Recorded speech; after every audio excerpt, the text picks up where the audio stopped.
My name is Christine Neidlein. I'm a member of the League of Women Voters of the Stevens Point area. I'm very happy to welcome you to our candidate forum for county board and school board candidates on this Wednesday, March 12, 2014. Can everyone hear okay in the back? Okay, good. This forum is being videotaped and will be broadcast over community access TV channels 95 and 984 6 different times. In addition to telling you now when they will be shown, I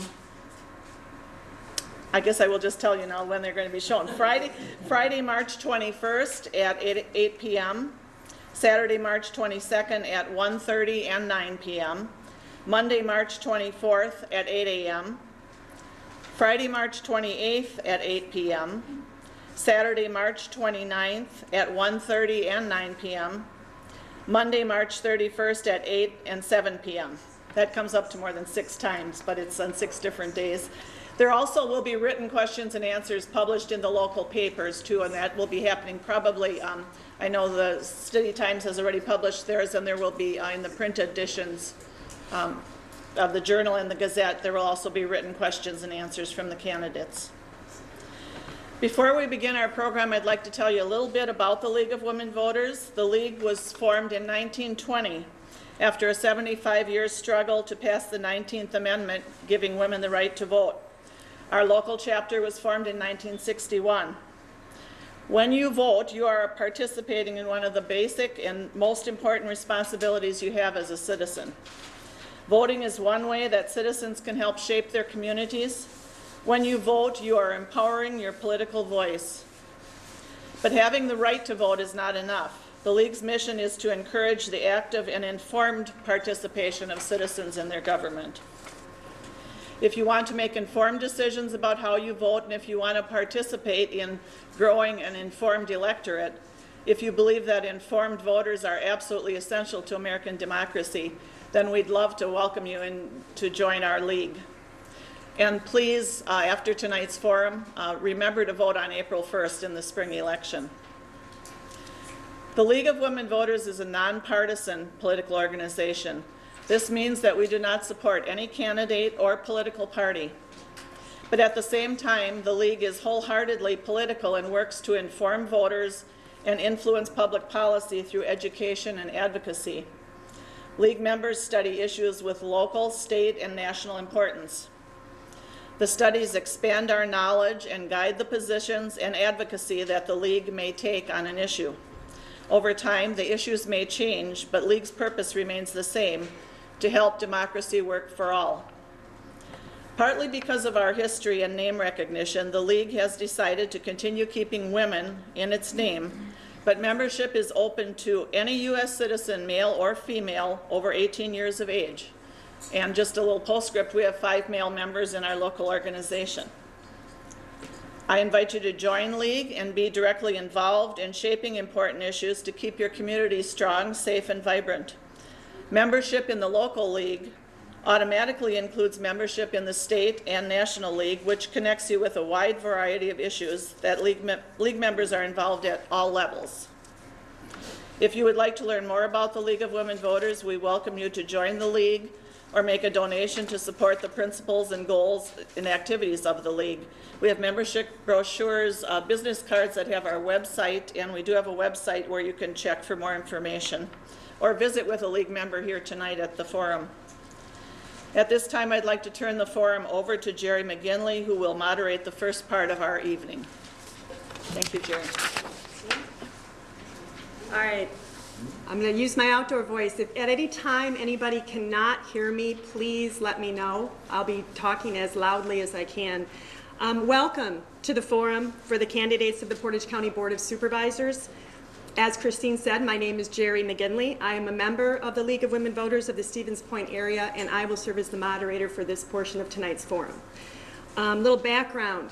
The Portage County Board includes supervisors representing 25 districts.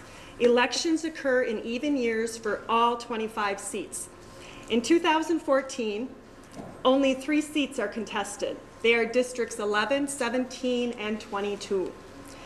County Board Supervisors earn $50 for each county board meeting and $45 for each committee meeting, with a maximum of $90 for 2 or more meetings in one day. On average, each supervisor earns $4,000 per year, and the chair earns $20,000 per year. The total pay for the county board supervisors in 2013 was $114,000. The supervisors are responsible for expenses in the county totaling $107 million, and the tax levy for the county is $24.9 million. Now, we invited all candidates tonight to this forum in the contested races for Districts 11, 17, and 22. Tonight we are happy that three candidates came. We did hear from one candidate who has an excused absence, and we hope that the other two, perhaps the third one, will also show up at some time. If they do, we will try to work them into the forum, but we are going to get started. Each candidate will have 1.5 minutes for an opening statement and a closing statement, and 1 minute for questions. The first 2 questions will be a little bit longer. We will allow 1.5 minutes for the first 2 questions. I will repeat questions as requested by you, so feel free to ask me to repeat. The first question will be from the league, and then audience questions will follow. Questions from the audience must be addressed to all of the candidates. If you want to submit a question, please get the attention of either of the league members on either side of the room. They have index cards and pencils. The league will then screen questions for relevance and to avoid duplication. And after the forum, we invite you to meet with the candidates out in the lobby, to talk with them about any thoughts you may have, any questions you have. And while that's going on, we'll be setting up for the school board candidate forum. All right, the opening statements would have started here on District 11. Neither candidate for District 11 is currently here. We are happy to have both candidates from District 17. Samuel Levin is the incumbent. Jerry Walters is the challenger. And for District 22, on the end, we have the challenger, Matt Jakowski. Jerry, do you want to run through this so they know how this works? Oh, sure, we'll say that out loud for the audience. We did cover that before the forum. All right, we didn't. You're good. The timers were left out of that. So, okay, so I think we're all clear on that. The candidates will see a green light, a yellow light with 30 seconds to go, I believe it is, and then a red light means finish your sentence. If not, I have to cut you off. And I said I don't want to do that. Okay, we will start with opening statements. We will start with Sam Levin, District 17. 1.5 minutes for your opening statement, please. Okay, thank you. First of all, I'd like to thank the League of Women Voters for having this forum. It's very important to get the word out to the members of the community on what's going on. To introduce myself, I'm Sam Levin. I'm the current county supervisor for District number 17, which is the village of Whiting and Ward 1 of the village of Clover. I've been the county supervisor for 4 years. I currently sit on several committees. I'm the chairman of the Portage County Housing Authority. I'm the vice chairman of the Health and Human Services Committee. I also sit on the board for the Aging and Disability Resource Center, and let's see, what was the other one? Portage County Health Care Center was the other one. I'm very in tune, hopefully, with the public, and when I do decide on something at the county level, I hope to have their views and take those into consideration. I'd just really like to thank you for coming out, and I'd encourage you that no matter who you vote for, get out and vote April 1st so that your voice is heard. Thank you. Jerry Walters. Thanks, Sam. Yes, I'd like to ditto the thank you for inviting us here this evening. My name is Jerry Walters. I live in the village of Whiting. I've been a Portage County resident for the last 43 years of my life. I've spent 20-some plus years at the University of Wisconsin-Stevens Point, and now I've got a state position in construction. I held down position of village trustee and village president for Whiting for 12 years. I spent the last 5 as the village president. And served on a lot of county committees and citywide committees, and I think I have a good background to do what it takes to be of value to the county board and to its residents. So again, echoing Sam, please get out and vote on April 1st. Thank you. Matt Jakowski. Good evening. Again, I'd like to thank the League of Women Voters for not only this forum, but for all that you do to inform the electorate out there. I'd like to start off by saying I was born and raised in southeastern Portage County. Been a lifelong resident of Portage County. Graduated from Elman Bancroft High School. I did go to college. I left Portage County, but I even came back on the weekends because I loved it so much here. I obtained a bachelor's degree in technology and engineering education from the University of Wisconsin-Stout. From that point, I've become a technology and engineering teacher. I spent 8 years with the Nakusa School District, and I've currently spent 3 years with the Stevens Point School District. During that time, and since about the time I was 12 years old, and even before that, I have actively farmed our family farm with 2 of my brothers. That's been in our family for 3 generations now. I do a lot of community involvement, especially with our youth. I'm a member of the Almond Ron Gun Club for the past 20 years. I've volunteered for 16 of those years as a hunter safety instructor or junior instructor.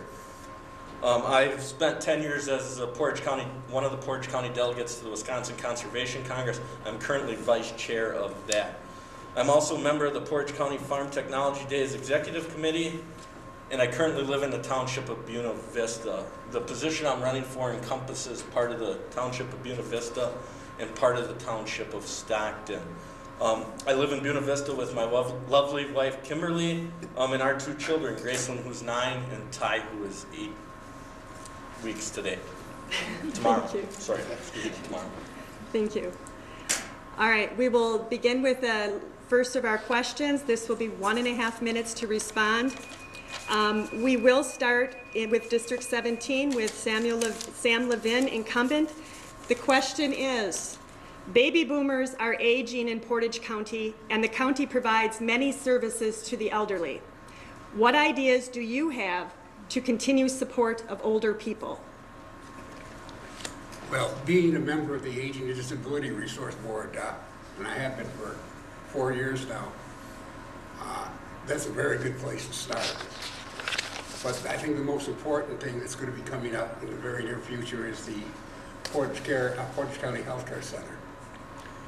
We're in talks right now on what to do with it. And there's several different ways we can go with it. But I think the way that we have to go with it is to build a new healthcare center and have the county support it. If we do build a new healthcare center, a 100-bed center, like we have now, it will help us as we go into the future. It'll keep the people that live in Portage County right now in Portage County instead of having to go up to Wausau. It's also going to be cost effective because we're going to build a healthcare center that will work for us and not against us like we have right now. So that's one of the main things. And the other thing is, with the mix that we have now and with building a new center, the county levy that's involved is going to go down. It started at $1.5 million several years ago, went to $750,000. This year it's $500,000, and with the projections of a new 100-bed healthcare center, we're going to be down around $150,000 to $200,000 in county levy needed. It's never going to pay for itself, but it has to be there for the future use of Portage County residents. Thank you. Jerry Walters. Again, I have a hard time disagreeing with Sam. Being in construction myself, I'd like to get to know a little bit more about what it is we actually want to build. The 100-bed facility was important. It's a very good number. The population that's coming through right now that are going to be in need of that are going to be in need of something that's sustainable as well as usable for the folks that work there.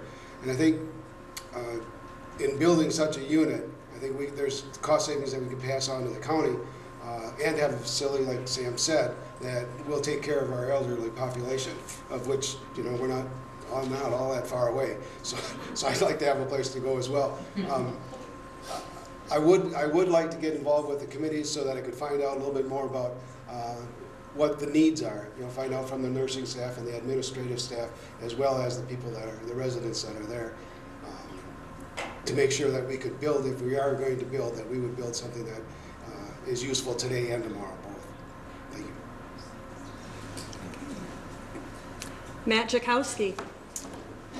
These guys have done a great job of hitting on the healthcare center, and I believe that is an issue. We need to look at that healthcare center and see what the best possibility is for the county, what's going to be the most cost-effective way per unit, per person, how we do that. Some other things I think we need to look at for elderly care. I come from kind of an outlying district. It's not here in the city of Stevens Point. It's not in Whiting. And there's a lot of elderly people that are staying out there and want to stay there as long as we can.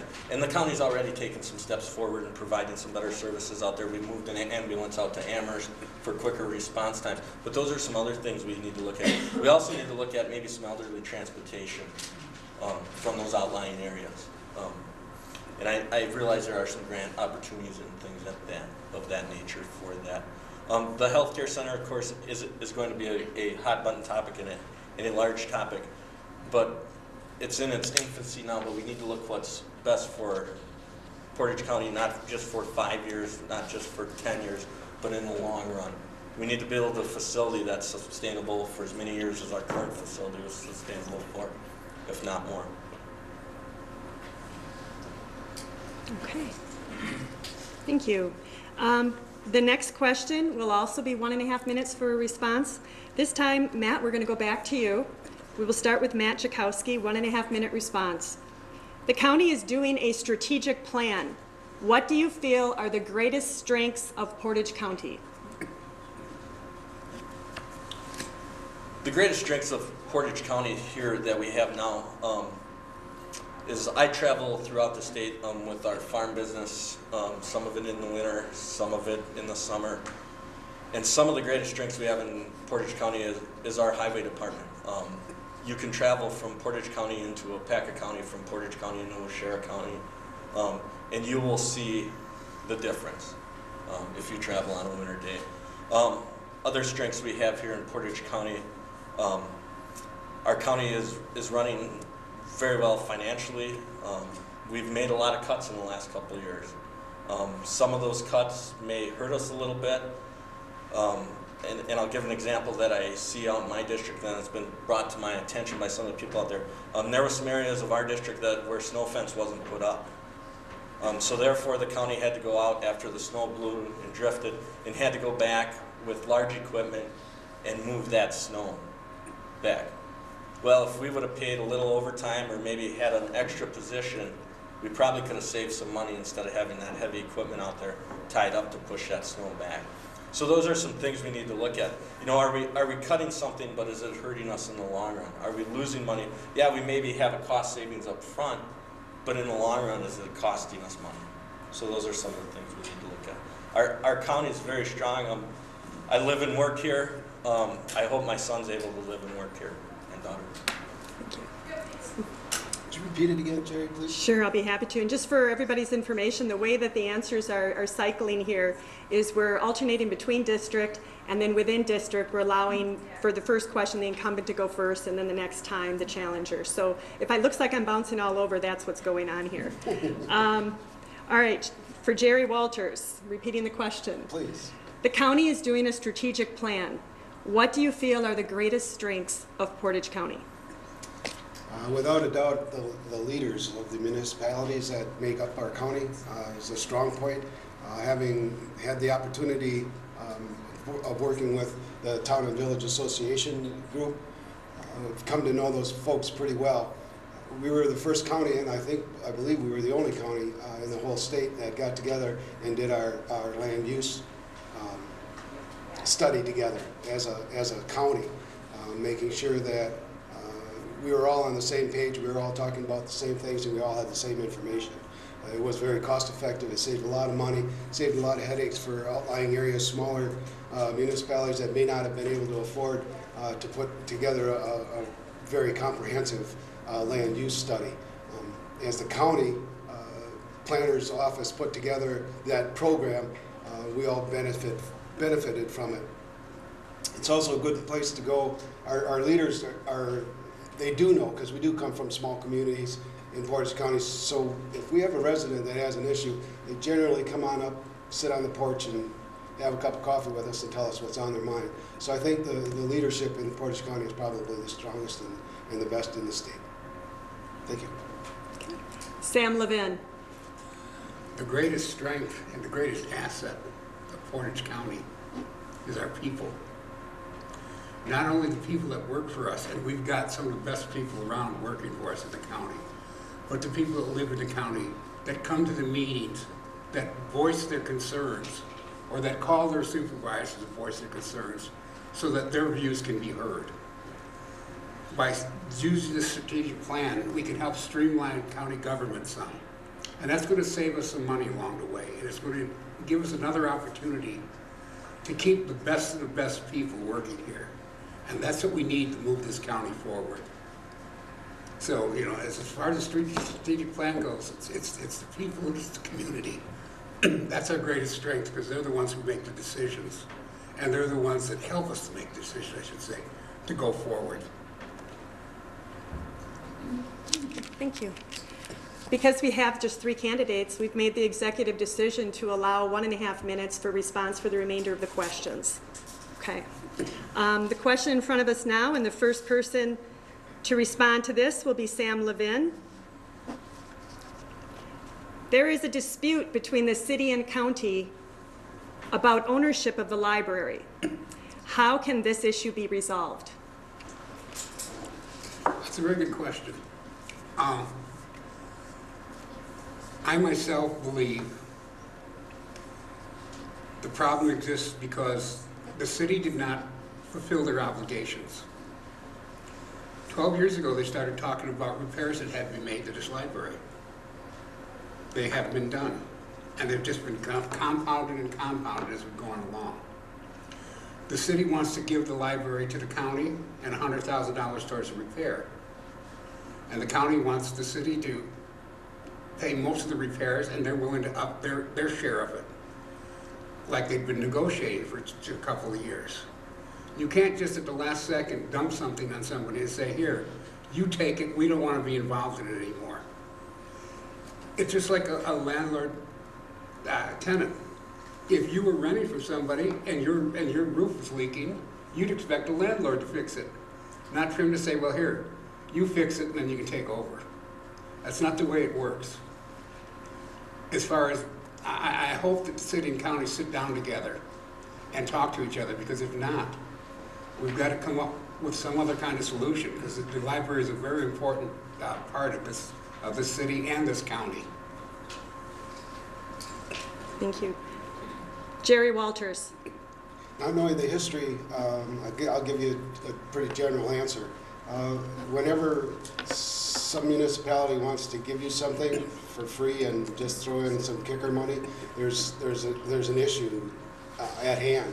So I think with investigation and communication, those are the 2 biggest things. You know, we need to find out what's wrong, what's going on, who dropped the ball, who didn't drop the ball, and how we can make it work for the county. The people at Stevens Point, you know, deserve to have a very nice library, as well as the rest of us. And I think it would take mutual effort on both parts, not one party just willing to give in and throw in a couple of dollars to wash themselves away from the problem. I think it'll take both the city and the county to work together to bring something together to have something that we can be proud of, and someplace for our children to come and someplace for us to come. Thank you. Matt Jakowski. To me, it sounds like a lack of communication to begin with between the county and the city as these problems were happening. These were things that should have been sat down and talked about throughout the process. I realize there are some things that need to be done with the library. We need to look at how we can come to a consensus between the city and the county. But all in all, the county needs to look out for what's going to be most fiscally responsible for them.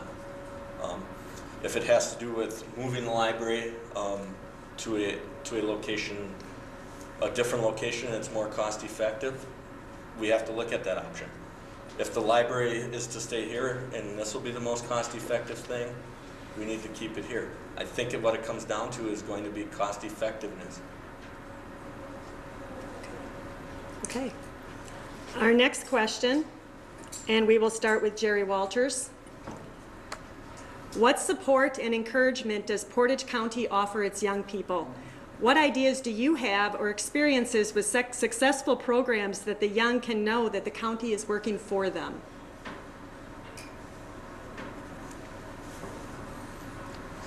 I think Portage County Fair is probably the biggest youth gathering activity that the county puts on. I'm not saying that they should have another one, but I'm saying that maybe we need a bigger stance in the county fair itself. That's where, that's where our younger folks, they bring out all the things that they care about, the things that they've learned to do by, whether it be living on a farm and they bring their animals, whether it be cooking and they've learned that from their mothers, fathers with the woodworking and so on and so forth. Those are things that the county should promote a little bit more. Family. I don't know that we do enough about the family in the school board questions at the last forum that we had. They were talking about zero tolerance and stuff. I think those things are started at home, and I believe if the county wants to get to the young folks, county fair is a good place to start. And then education, always education. Thank you. Sam Levin. The county has many, many programs that involve the youth in Portage County, starting from Healthy Beginnings at birth and going on up. I think that I would like to see them get more involved. We do support the Boys and Girls Club, which is a great place for the youth. But I think we need more. I think we need to have a better understanding, especially for the teenagers.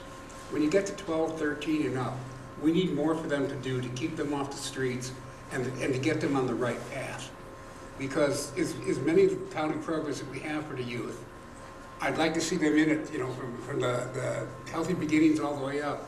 But when we get to the juvenile justice system, I'd like to see them avoid that one and maybe bypass it. So I think by doing more, by giving them more opportunities, more activities, and more education, it will benefit the youth of Portage County. Thank you. Matt Jakowski. I'm going to ask you to repeat that question. There's been a few answers since. Sure. What support and encouragement does Portage County offer its young people? What ideas do you have or experiences with successful programs that the young can know that the county is working for them? One of the things, like Sam said, the Healthy Beginnings program was almost cut from the budget the last time. And when you talk about bang for your dollar, that program is huge. Another program that Mr. Levin talked about was the Boys and Girls Club. And it started out as just the Boys and Girls Club here in Stevens Point, and now they've spread it to the rural schools also, which is great because now we can reach those youth in the rural areas. Our Sheriff's Department does a ton of stuff for youth. They do boater safety courses, hunter safety courses, ATV safety courses, snowmobile safety courses. They do the safety cadet programs. They're out in the school doing that. Those are programs that are huge and that need to continue. Okay. All right. Next question, Matt, we're coming back to you again. What makes you the best candidate to represent your district? And along with that, what are your strengths and interests that you bring to the board? What makes me the best candidate for the position is I was born and raised here in Portage County. My wife and I have 2 children that I hope will continue to live here in Portage County and continue our family farming tradition on both sides. My wife also comes from a farm family and currently a farmer also. Some of the strengths I have, I work with the youth of Portage County, not only in a school setting, but also in a volunteer setting. I umpire softball across the county. I work with the hunter safety program. I feel that we need to keep Portage County a safe place, not only for our youth, but for everybody. I think we need to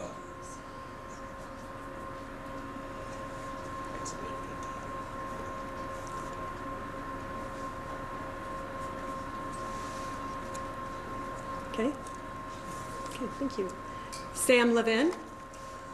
I've got experience 4 years as county supervisor. I believe that I spend an exorbitant amount of time researching everything so that I have the right answers to the questions. I like to get the people involved in my district. I like to hear from them so I can bring their views and vote their views, because I am elected as their representative. I believe I'm fiscally responsible, and I believe that not only do I have the ability to talk about a subject, but I have the ability to listen to a subject and make people feel that their views are important too, so that we can all come together and make a decision that will benefit Portage County. Thank you. Jerry Walters?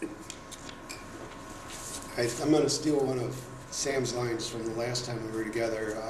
First of all, I don't believe that District 17 is going to be ill-represented with either one of us. And I believe that truly.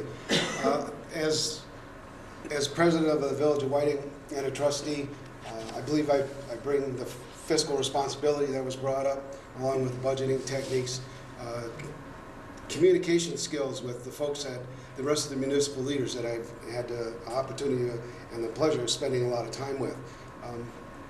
Pretty level-headed, logical, got a sense of humor. I remember that you're supposed to put principles before personalities, and as being leaders, we need to know when to lead and when to follow. So, excuse me. So I think that's what I bring to the table, and I hope that's worth it. Thank you. Okay. Next question, and Jerry, we're back at you again. Okay. What do you think the county's position on domestic partner benefits should be?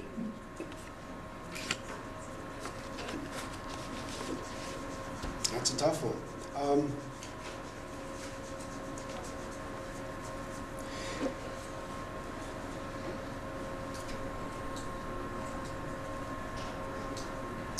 I think I need to take a neutral stand on that until I'm educated a little better and do a little more research on that one. Okay. All right. Sam Levin? That's an easy one for me. I've attended every meeting of the Human Resources Committees where domestic partnerships are brought up. I have spoken out at each and every meeting in support of it. When we're charging $75 to people to get a domestic partnership license, or $75 for them to get a marriage license, and we're not giving the same benefits, that's wrong. Each and every person in this county should be treated equally, regardless of their gender, regardless of their sexual orientation, or anything else. It's important that we show leadership in this area, that no matter who you are, no matter who you love, you're equal in the eyes of this county. If we're gonna have people working for us, we need to be able to support them and give them the same benefits that anybody else has. I have no problem at all with domestic partnerships or marriage or anything else, because just by somebody, a same-sex couple being together, it's not going to affect marriage, it's not going to affect anything else. It didn't affect anything when the women got to vote. We still get to vote, don't we? Desegregation didn't do anything. Nobody's closed all the restaurants because blacks and whites were eating together. And it's the same thing. It's time to be fair to everybody involved. Matt Jakowski. I believe that the county should treat a domestic partnership just like a marriage that they treat, so I'm totally in support of it.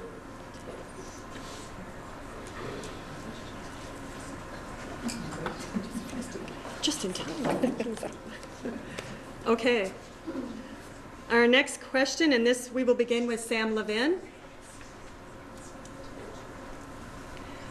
What is your personal opinion of outsourcing jobs in county service areas? That's also an easy one. Anybody who knows me knows where I stand on this. I'm against it. I can't see taking jobs away from people who live in this community and who work in this community and have supported this community for years and years and give it to somebody else. I was very much against outsourcing the cleaning contract at the healthcare center. I was one of the leaders against outsourcing there. The vote was taken. It was agreed, or it was voted on to outsource. And the day they started, I was at the healthcare center to shake the hand of the president of the company and welcome him and tell him anything he needed. I would be more than happy to help and support him because the decision was made. Until that decision is made, I will be all over you because I don't believe in it. But once the decision is made, we have to get together and move on. We need to keep the county jobs in the county for people that really care about their jobs. And I think outsourcing is not the way to go. Thank you. Jerry Walters. I believe I answered this poorly at We Are Central Wisconsin, and have done some thinking about it. I'm against outsourcing because it seems to be putting the cart before the horse. I have a hard time believing that the people that have been doing the jobs for 8 hours a day, 5 days a week, no less than somebody coming in for the first time who was taught to use a vacuum cleaner or taught to do a specific task. There may be something, whether it be data collection or things like that, that could be done a little less expensive because of equipment. The rest of it, I believe the people in the positions that they're now holding are more than capable of doing the jobs that we would need for them to do. Again, it comes down to education and equipment. If we can give them as a boss or a manager, if we give them the tools that they need to do their work, everything should work out in the end. Outsourcing is a good way to save $1 today, but lose $10 tomorrow. Thank you. Matt Jakowski. I'm totally against outsourcing the county jobs. And I'll give you an example and a little bit about it. When you tend to outsource, you get a company that comes in, a private company, and it pays a lower wage. The county's not going to hire an outsourced person that's going to cost more in the long run. But when they hire that company that pays a lower wage, you get a thing called turnover. And you start having this turnover within these employees that come in. They do not have any ownership in the building. If it's a custodial position, they're maybe there for 3 or 4 days. Maybe they're there 3 or 4 months. They put their time in. They're not a county employee. They might be bounced somewhere else. They don't take ownership in that building. They have no pride in it. They're making a lower wage. And like the previous candidate said, are we spending money? Are we saving a little money, but it's costing us money in the long run? If we use a janitor example, is the building not getting cleaned as well? Is it not getting maintained as well? It's going to cost us money in the long run. So I'm totally against the outsourcing of jobs in Portage County. Okay. The next question, and we're back to Matt Jakowski. What is your position on raising the minimum wage? Can you repeat that? What is your position on raising the minimum wage? I believe the minimum wage needs to be looked at and raised. The current request, the current rate, I don't know if that fits across the board, but it is something that needs to be looked at. Everything's going up. You see the cost of fuel, the cost of food, all that continues to rise. And if we're going to keep a minimum wage that was set, and I don't know the number of years ago, but it was quite a few years ago, that definitely needs to be looked at. Yes. Okay. Jerry Walters. I have conflicting feelings about minimum wage.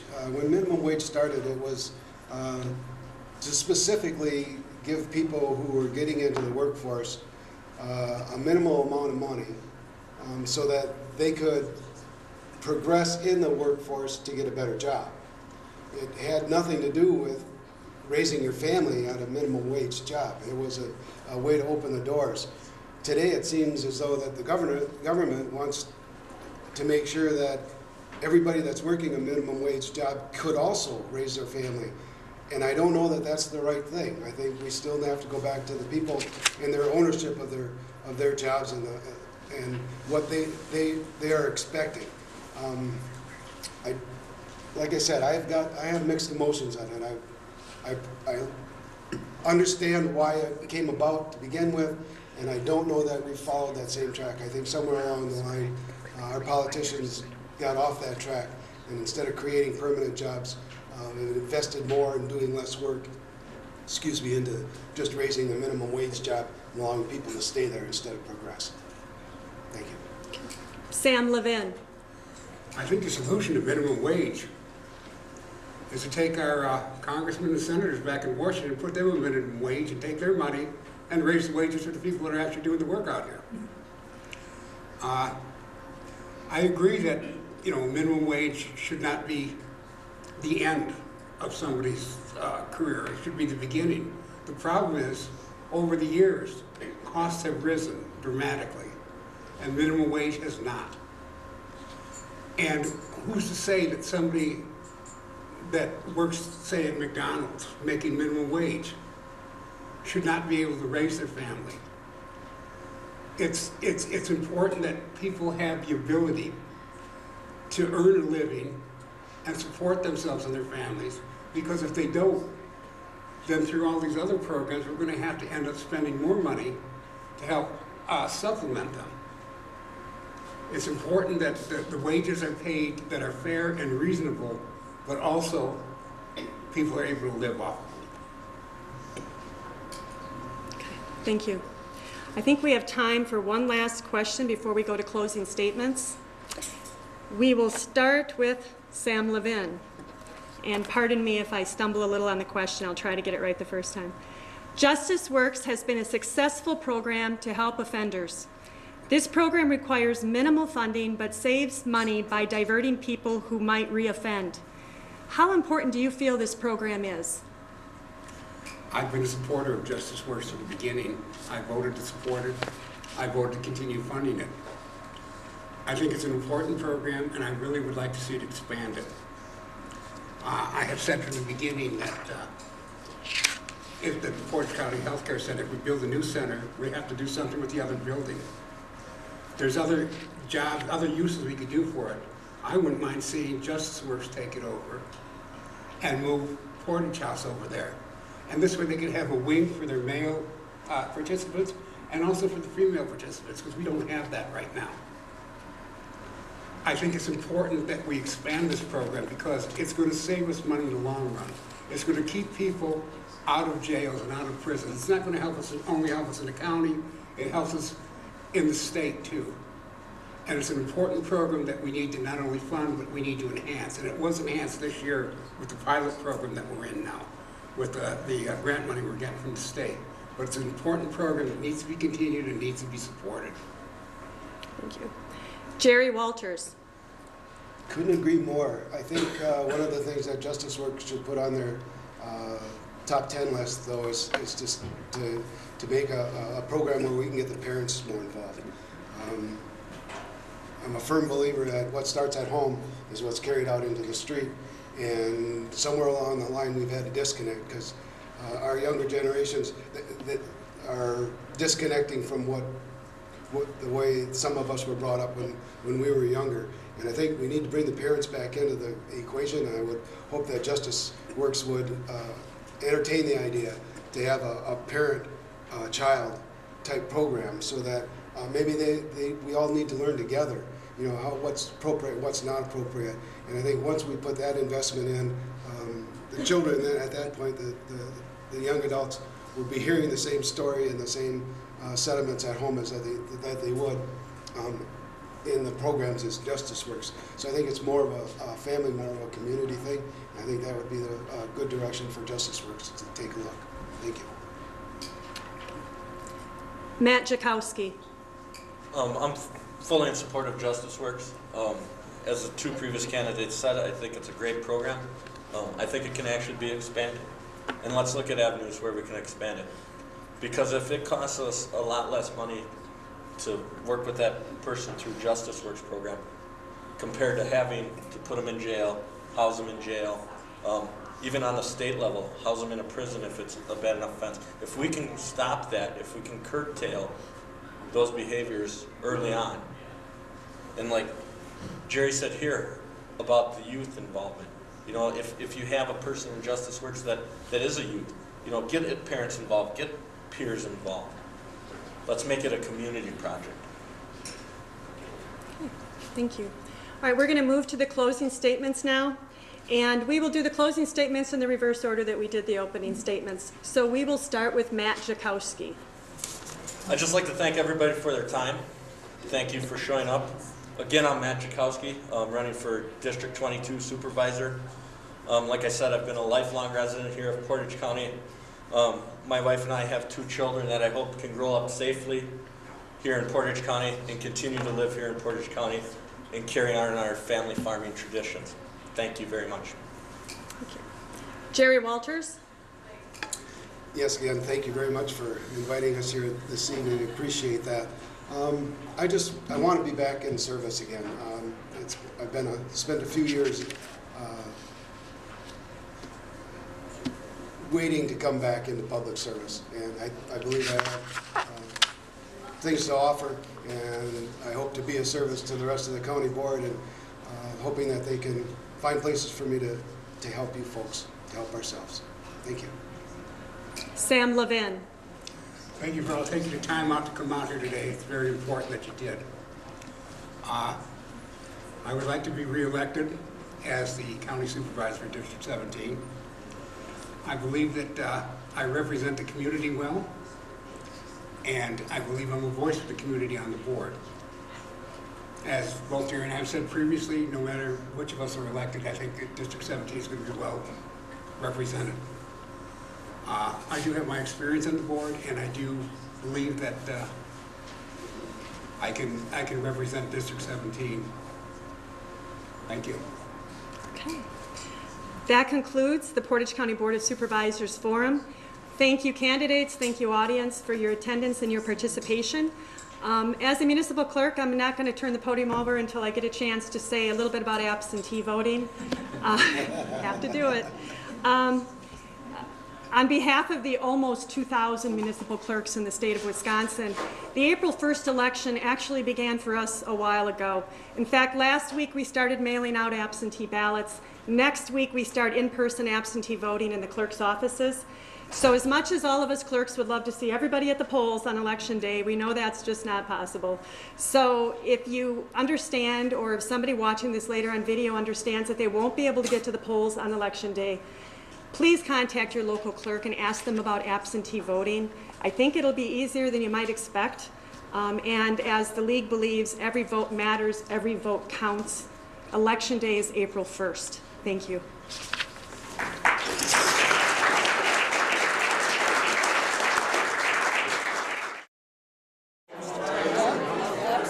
Okay, if I could have your attention, please, we will get started on the second part of the program this evening.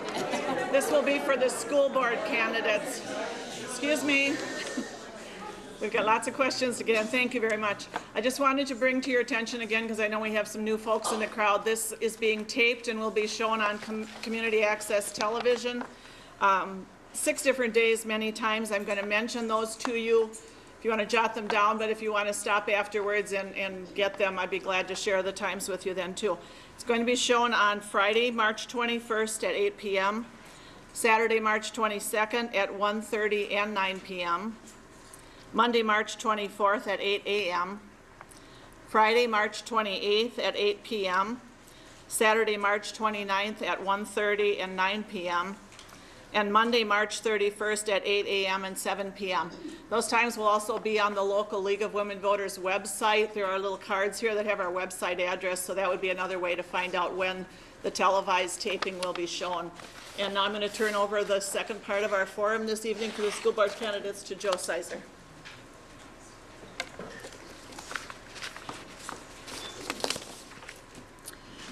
Hello and welcome to this forum for the Stevens Point Public School District School Board candidates.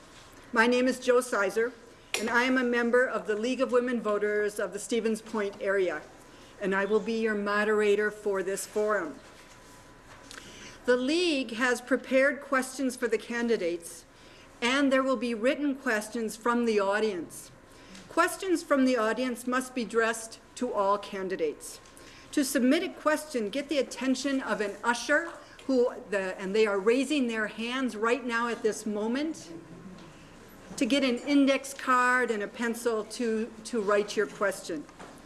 The League will screen the questions to avoid duplication. The Stevens Point Area Public School District includes 13 schools and the Boston School Forest. It has an enrollment of 7,500 students and an annual budget of $101 million. School board members are paid a stipend per year, and that comes to $3,470. The school board is composed of 9 members that serve 3-year terms. In 2014, there are 3 seats open, and 1 is open for a 1-year term to fill a vacancy. These seats will be filled in order by those receiving the most votes. The first question will be prepared by the League, and then we'll be following that one with audience questions. The order of response to each question will be rotated, and candidates, I will repeat the question as needed, so just let me know if you want to hear it again. Candidates will have a certain amount of time to speak, and it will be 1.5 minutes for your opening statement.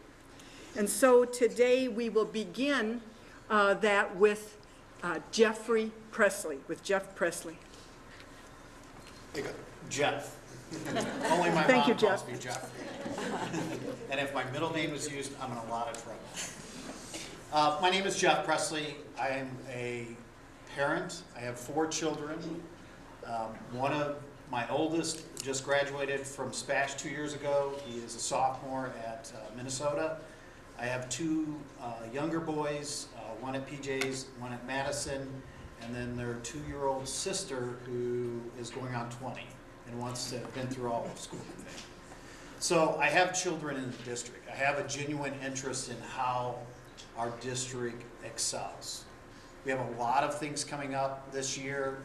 We have the Century One-on-One Foundation. It's important that you do your homework on the candidates. Making sure that we do the right things for our children is imperative to me. I not only have a personal interest in it, but as a community I have an interest in it. Do your homework. Read the newspapers. There's plenty of them out there. City Times, Stevens Point Journal, Portage County Gazette. At the end of the day, though, I do want your vote. I would appreciate your vote. Any questions that you have, feel free to give me a call. My number's in the book. Send me an email. I'm always willing to respond. Thank you. Next is Christina Scott. My name is Christina Scott. To most people, I'm Chris Scott. I started out as a volunteer in our schools when my son entered Bannock Elementary and the first year Bannock was open. I was an at-home parent, and I think I spent some of my happiest times volunteering in our schools. We left the district for a while, we moved to Denver, and I remember when we left, I thought, this is the standard I want in my son's education as we move forward. I worked and volunteered in Denver as an educational assistant. And again, I spent so many great times working in schools, volunteering in schools because of the people there, because of the students and the staff. And I saw lives being impacted by what they did. When we moved back to Stevens Point, my son started at PJ's in 7th grade, and at that time there was a referendum going on, and I helped some parents work, even though I didn't know what it was, work on that.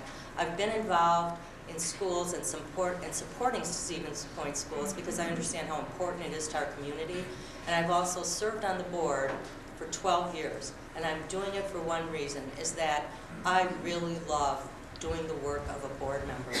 I really believe it's one of the most important things we can do in a community, not only for students and parents, but for our community. The rewards that we reap from that now and in the future are great. Thank you. Next will be Trish Baker. Thank you. Hello, my name is Trish Baker. I am the Portage County Clerk of Court. You may know me through that. I've worked in government, in one form of government or another since I got my law degree in 1996. And because I've worked in government for so long, I have some skills that people that haven't worked in government might not have. I understand the twin goals of government, which are accountability and transparency. Having said that, I think that that's some of the attributes that I have that are unique to me. But having said that, I have to tell you the reason that I'm running for school board is I'm concerned about our school. I'm concerned we have had a world-class school district for many, many years, and I want to see that continue. I have two children that graduated from SPASH, both graduated with honors, I think actually maybe even highest honors, and have both gone on to have successful college careers. One of them is actually attending school with Mr. Presley's son. The other is a senior at West Point Military Academy out in New York. And I have to say they've both been really supportive of this because they both know that for me the most important thing is our community and that I have a driving need to do good things for my community. We live in a fabulous county and I want to see it continue to be and grow, continue to be the good place that it is. I don't know, I'm at the yellow light, so I'm thinking it's probably going to be red in a second, so I'll stop at that and answer questions later. Thank you. Next is Terry Fink. Hi, my name is Terry Fink, and I will say I'm not a public speaker, so I am a little nervous. I'm a data person, so I'm a numbers person. I'm normally not out speaking to the public. So I grew up here, went through every school possible in the. Graduated from SPASH, went to Midstate, graduated from UWSP, and I have a degree in accounting, so my background is the financial area. I've worked in accounting for about approximately 12 to 13 years out of my work career, and then I moved more into the technical computer side, where I'm an analyst. So where I've learned how to analyze a lot of data. I feel that with this background, I make sound decisions. I don't make a decision based on one side. I will look at all sides of a decision. And I'm one that looks at the pros and cons for let's say, management and for the pros and cons for administration or for the students. I will look at all areas. That is one thing I think we need. We need not to just look at the one area. It has to be decisions made for the district in general, a good decision. So, thank you. Next, we'll hear from Patricia Hetzel. My name's Patricia Hetzel, although everybody who knows me calls me Pat. If you're angry with me, you can call me Patricia. The reason that I'm running for the Stevens Point School Board is I've lived in this town all my life, and I hear people complain, and I've done a little complaining myself, and I figured if I can complain about it, I can stand up and try and do something to fix it. So that's why I'm here. If you have a complaint, let's hear it. Let's work together. Let's work as a community. Let's make Stevens Point and our schools and our children happy that they're a part of Stevens Point. They shouldn't be ashamed of where they lived, and they shouldn't be ashamed of where they go to school. And I hear a lot of students at the university where I do work say, "Oh my goodness, have you heard what's going on? Oh my goodness, have you heard what's going on?" Yes, I do hear what's going on. And yes, I'm open to suggestions, and I do not have a closed mind. And I have plenty of students that go through the university and call me mom. So let's have Stevens Point kids call me mom. Very good. Next is Alex Kokanowski. Hello, I'm Alex Kokanowski, and that comment about moms, that's a wonderful thing. I remember calling many of my teachers mom at one point or another, and there's no greater compliment than that, I think, for a teacher, to know that they are appreciated as much as a mother or a father in a home. A little bit about myself, my background, but actually before I get into that, I think this would be a lot fairer if we would hold this forum at 1 a.m. and see us all a little bit sleep deprived, see how we operate at that point in time. Anyway, about myself, I grew up in Portage County, lived here my whole life. I've lived in Stevens Point, particularly a little bit over 20 years now. I'm married with 4 children. This fall, all 4 of them will be in one of the schools in our public school system. Currently, I am employed with Stevens Point Transit as a city bus driver. I've been doing that for 2 years. I'm also a volunteer with the Police Auxiliary Unit in Stevens Point, and I have 5 years of experience working on the railroad. One of those is a yardmaster supervisory position of covering and supervising over 25 people at a time. Also, I was a building and ground supervisor for 4 years of a 50,000 square foot building, so I understand the needs of and the demands of a building. I have a degree in community and human services, and the emphasis is on healthcare and law enforcement. Thank you. Next, we'll hear from Sam Levine. Hello. Thanks to the League of Women Voters for putting on this forum. My name's Sam Levine. My friends call me Sam. Recently in the City Times, I've been called a lot of things, but that doesn't matter to me. I've been involved with the school for many years now, starting when I was on the committees, when we had them, at the long-range planning and the student achievement committees. I am currently the county supervisor for District 17, and I also sit on the Whiting Board as a village trustee.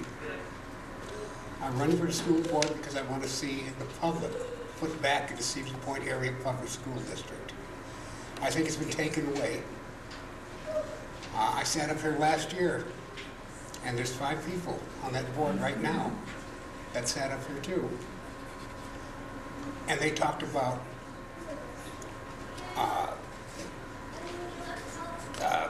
bringing public opinion into it, being transparent, and that hasn't happened. We need to do that. We need to bring that back to the school board. We need the school board to start looking at issues that involve the community and the children, not involving each other in the way they talk to each other. Because if you can't talk to each other now, you got no business being on that school board. Thank you. Now we will begin with the first question. And the first question, Christina Scott will start. The question is, what is your knowledge and understanding of the current public school funding situation in Wisconsin? Well, I think one of the things that we know is that there's never enough money to go around, and government is continually looking at ways to move money around, but not necessarily having money, extra money. And as the economy has gone down, there hasn't been any extra money either. We receive our money from the local property tax levy, state aid, federal aid, interests, and some of these have been dropping for a while. We've got decreased levy limits, and we receive money different times of the year, and cost of education, like cost of other things, goes up. We have demands put on us in the school district, mandates, special education, things that are going to cost more. And unfortunately, we're really not being reimbursed for some of these costs. We're also adding all kinds of things to our school day, all kinds of things that we need to provide for. And it's not like a one-fits-all scene. We've got rural schools, we've got inner city schools. You can't just make everything fit in one way. I really look at our school funding system as a patchwork quilt, and we keep changing pieces of the puzzle and pieces of the patchwork every year. What's really important is that we use our dollars in our district in the best way possible. Thank you. Next will be Trish Baker.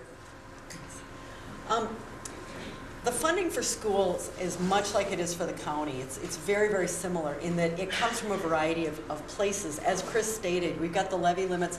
One of the things that Act 10 did is it reduced the levy limits. So property tax, we can't just, as a district, can't just say, oh, we'll just raise taxes.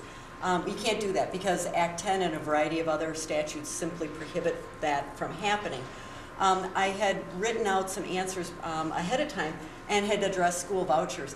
And I had gotten several people that were upset with me about my response on school vouchers. I have to say, and let me be very clear, I'm not opposed to private education. I'm not opposed to parochial education. In fact, I actually wrote out a check to SPACs a couple of days ago. But I am opposed to the funding mechanism that is being used and is being implemented by Madison to support the voucher schools. I'm opposed to how secret it is, if you will. It's very complicated, it's very hard to understand, but if you wanted to make it really simple, you could imagine a giant tank of gas or a giant tank of water, and it has lots of little spigots on it for each of the school districts around the state, and everybody gets a little spigot of their own. But at the very bottom is a spigot that is for school vouchers, and it drips constantly for the entire state. And that's how school vouchers are being funded. I have no objection to parochial schools. I have no objection to private schools. But what I have a problem with is that the taxpayers are kind of secretively paying for that, and there's no accountability and there's no transparency in it. And red light, I got it. Thank you. Next, Terry Fink. Like I said, school districts, not only the Stevens Point School District, it's all the school districts in Wisconsin that face these same funding issues every year. And it's due to the dwindling state, federal, and the funding that they get from them. And in the fact that Act 10, and like you said, other legislation has made it that the only way to increase the levy is through a referendum, which people don't like to hear that word, referendum. And like I said, these two facts make it difficult for all school districts, including ours, to maintain the standard of education. And it's just, like I said, we need to work within our limits and do the best we can to try to maintain the standards that we always have had, and work on trying to maybe get legislation in to change the way that at a state level we're funded. So, thank you. Next is Pat Hetzel. After listening to everyone, would you please repeat the question? Sure, of course. What is your knowledge and understanding of the current public school funding situation in Wisconsin? Well, if we're just talking grade schools and high schools, but you also have public colleges, and public colleges have increased tuition, and children here in the Stevens Point School District pay fees. What you have to look at is everything as a whole, from administration down to the tiniest child that needs Dragon Naturally Speaking on a computer and can't get it because somebody else can't do their job. We need to look at every single item that is listed, take it step by step by step, and if we're too top heavy, let's get rid of some of the top heavy and start from the bottom and bring us up. Let's work with what we have and not expect to get more from someone else. We have to work within our means, and we can't ask and demand. We can't rob Peter to pay Paul. We have to work within our limits, and limits are set. We have to constructively move things around to help the things that need to be done. Thank you. Next, Alex Kokanowski. What I understand of public school funding, it comes from the state government aid and property taxes with a revenue limit based on enrollment. One thing that I like, and I've heard this, is that the public school system, schools are the heart of the community. And if we can draw from that, have a better school system with our funding, we can draw more people to this community, bring up the possibilities of greater, better jobs, and increase the way that we can educate our children by having a larger, greater community and more enrollment into the public school system. I've seen it work from visiting down in Waunakee. They are 10 minutes north of Madison, and they're very successful at being a rich community, but there's no businesses there. The people, they work in Madison, but they want to be in Waunakee because they have such a wonderful public school system. Thank you. Next, Sam Levin. Funding for the school systems in Wisconsin is really sad, and it's sad that Madison doesn't think that the school systems are that important. But unfortunately, this is what we've got to work with, so we have to work with what we have. And I think what we need to do is stop being top-heavy Every reduction we've made over the past years has come out of the classroom or come out of programs. It hasn't come out of Bliss Center at top management. Why do we need a new HR man? Why is it that other districts can have a business manager, HR combination? They're paying one salary instead of two. Why can't that money go back into the classroom? Why do we need X amount of assistant superintendents for education? I remember we had 2 people doing the job, now we've got, I don't know how many, 4 or 6. We're hiring another one. Why can't that money go back into the classroom? Why don't we start looking at putting money into classrooms where it belongs? And stabilizing the programs we have and adding new programs that are going to enhance education for our district. We've got to take the money and we have to utilize it in the best possible way. Thank you. And next, Jeff Presley. It's the largest part of your tax bill. It's the largest part of the state budget. The days of 2/3 funding from Madison are gone. Those are some facts. Do you want to know how to affect the funding for schools? You have a legislator sitting right there. That's your most important influence, is who you elect as far as representing you in Madison for school funding. As a school board, what do we need to do? We need to be fiscally responsible. You've heard some suggestions here. I can tell you this year, when we approved the school year in October, when we approved the budget, I asked the question and questioned some of those items that are on that budget. It was the first time that we've ever asked those questions. Now keep in mind, we have a $101 million budget, and we're not asking questions. That's a concern. That's a true concern. Just our last board meeting, again, more questions about the budget. It needs to be more transparent. That's one of the things that I pushed. We need to ask the questions of what we're spending the money on. Is it for parties or is it for our kids? And at the end of the day, I always use that statement, at the end of the day, it is for our children. So every dollar that we spend, we need to be good stewards of that dollar. Thank you. The next question, the responses will be only 1 minute. So, Trish Baker, you will be the first to answer this one. What is... Oh, Chris.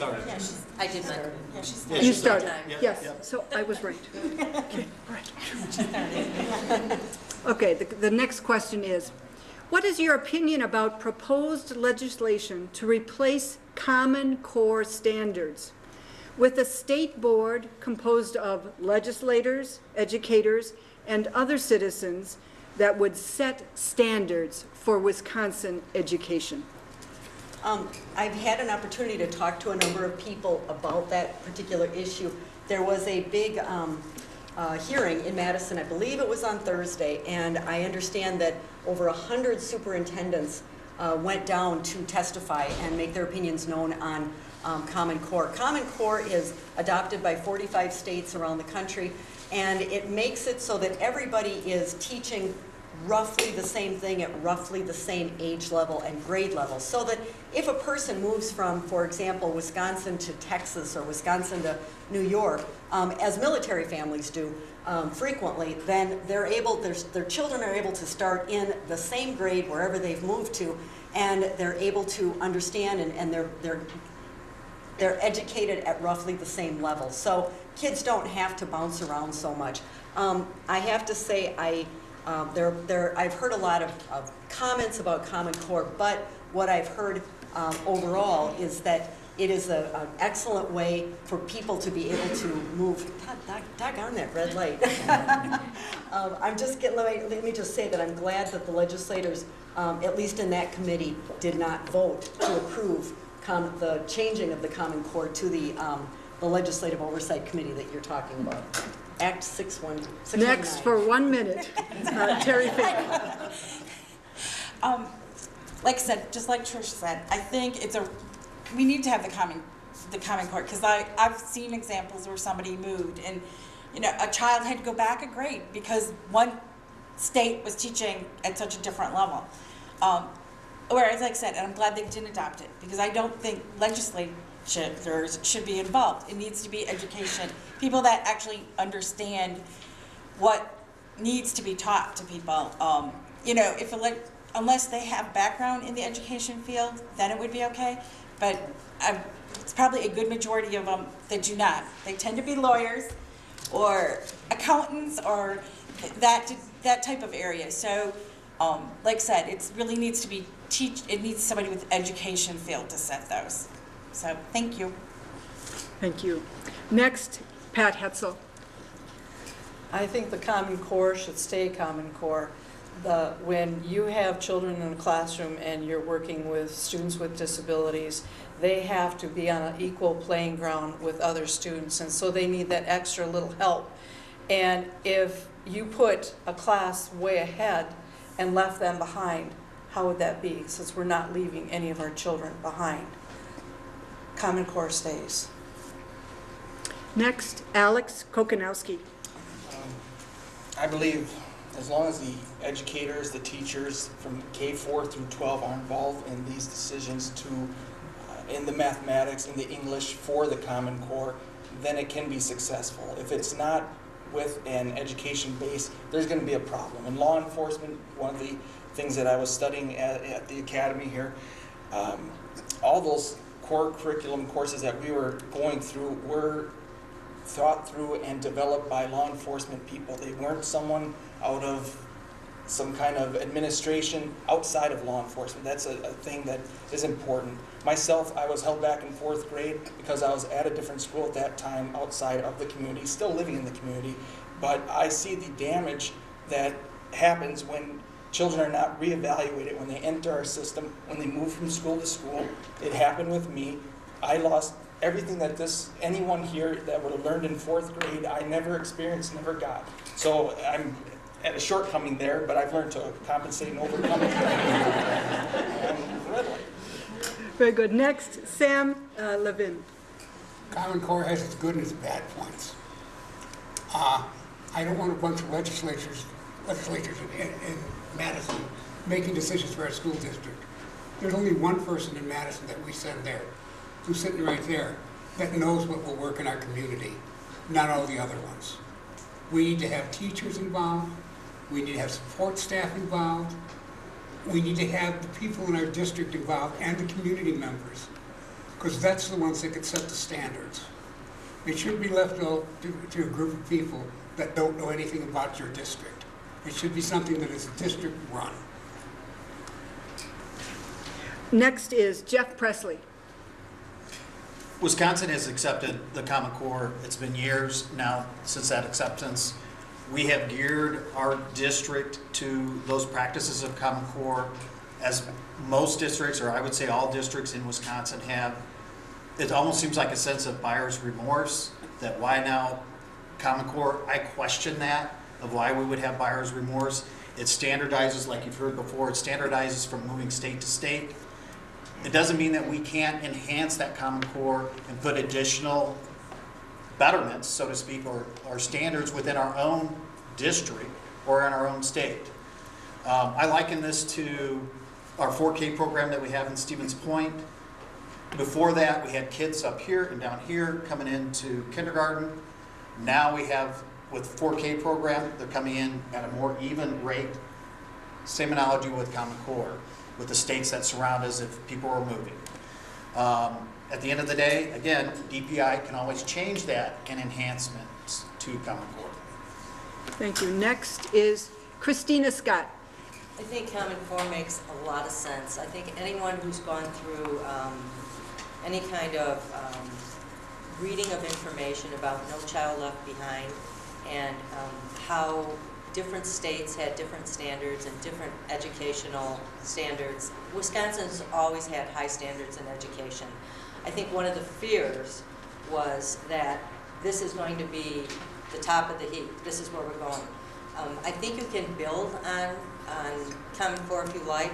I think one of the things that we really need is building on the best and highest state standards in the U.S. and having a single set, clear standard for 4K to ensure that students can move forward wherever they are. And I think that Common Core brings that to us. It doesn't mean we can't add or improve on what's there, but I really think it's important, and I don't understand why we haven't had this before, and I mean years ago, so I'm glad it's here. Thank you. The next question will be also a 1-minute answer time period. And for that, this question, we're going to start with Terry Fink.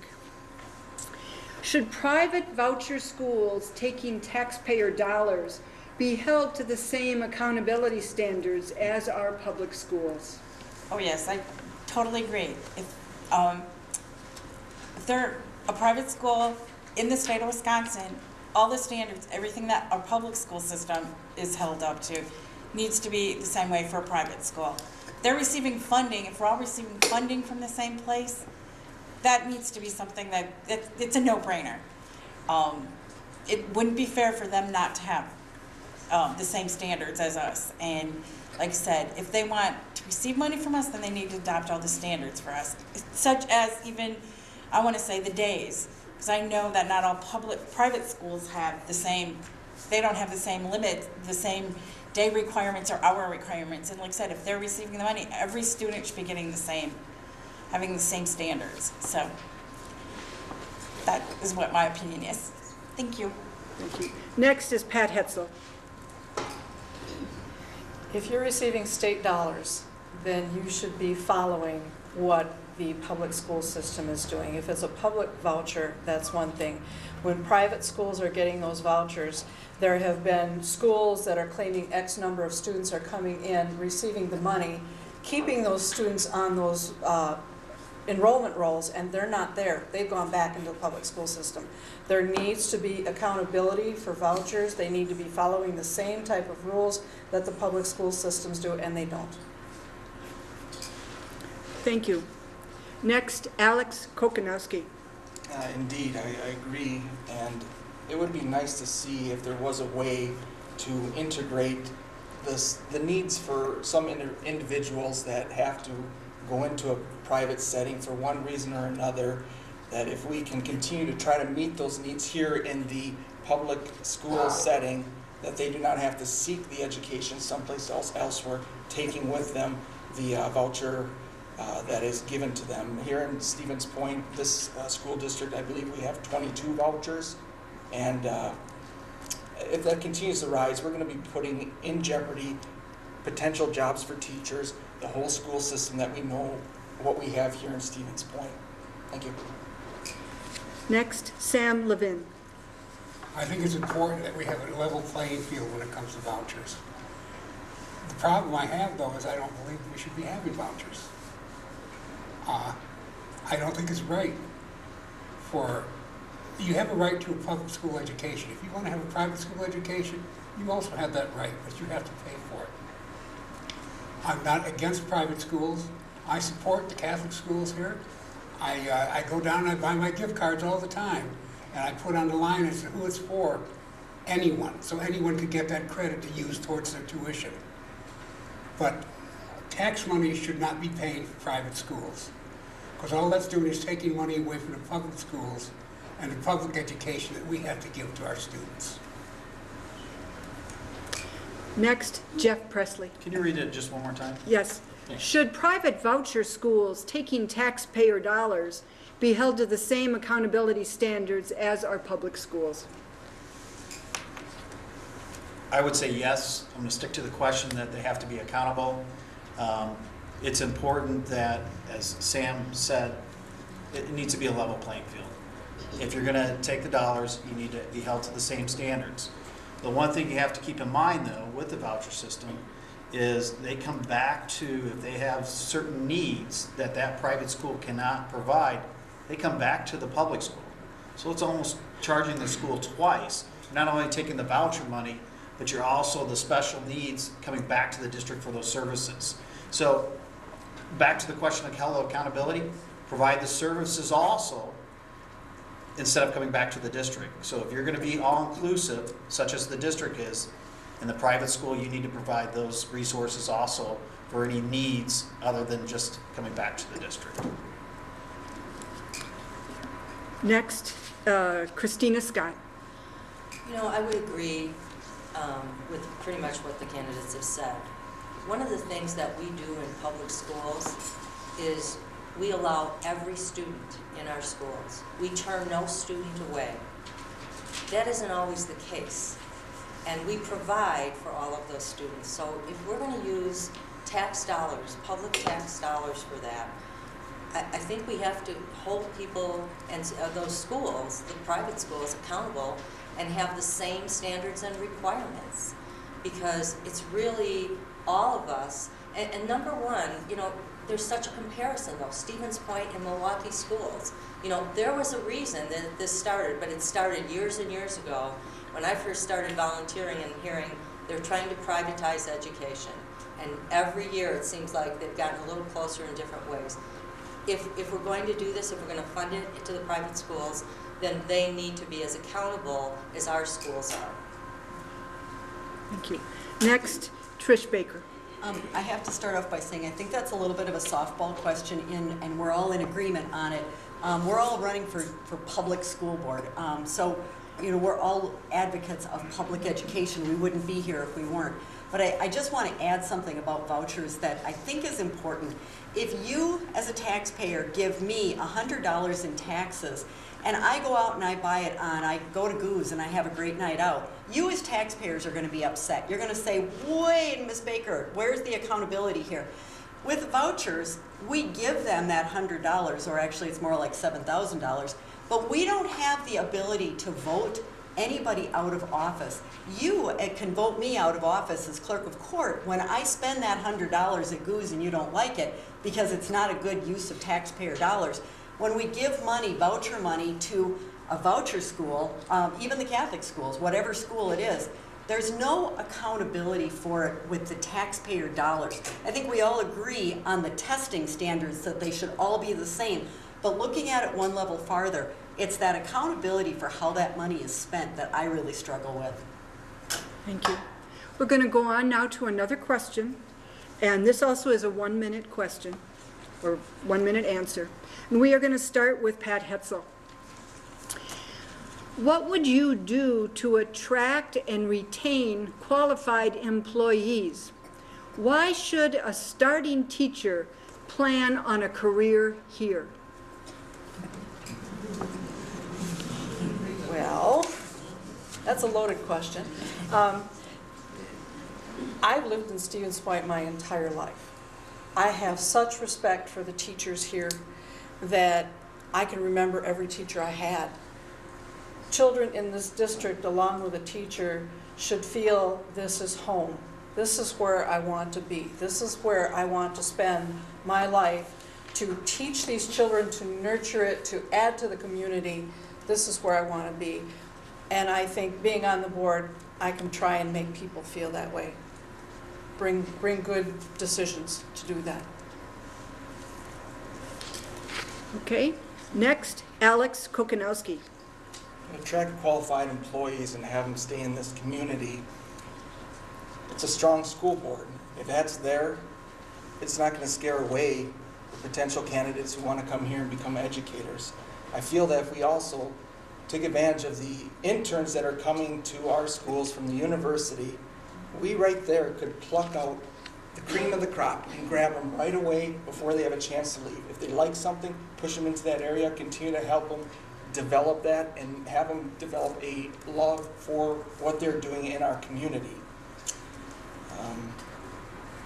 That's good. Next, Sam Levin.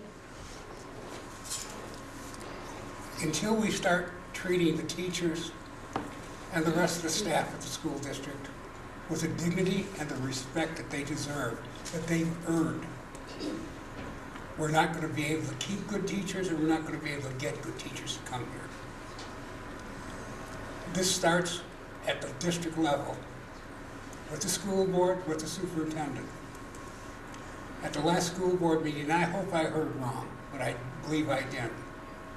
One of the agenda items that was coming up for the future agenda was the staff morale plan.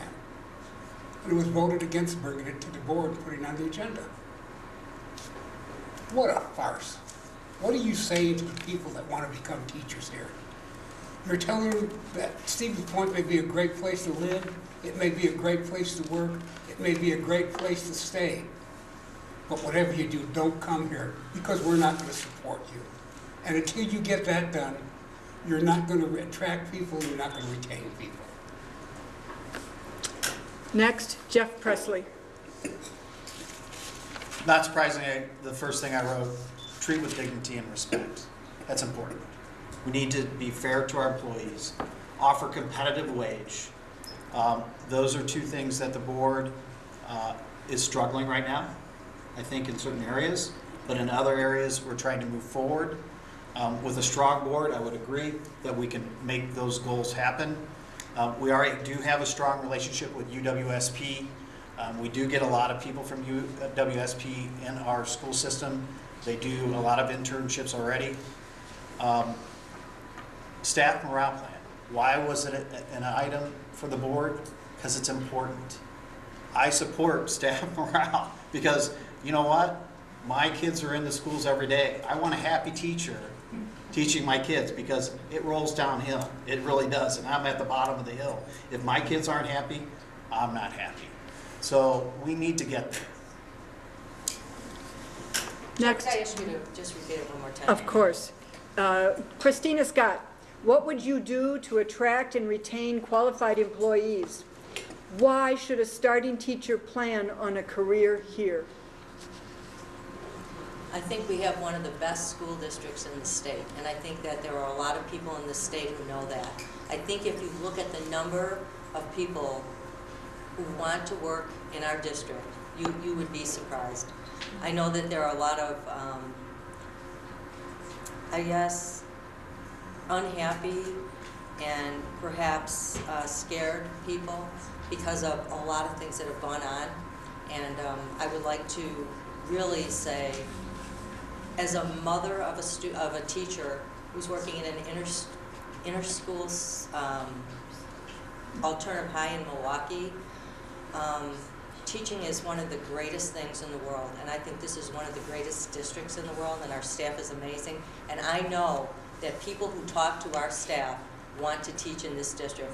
We need to do more to make them understand how important they are, and I think we're really working hard to do that.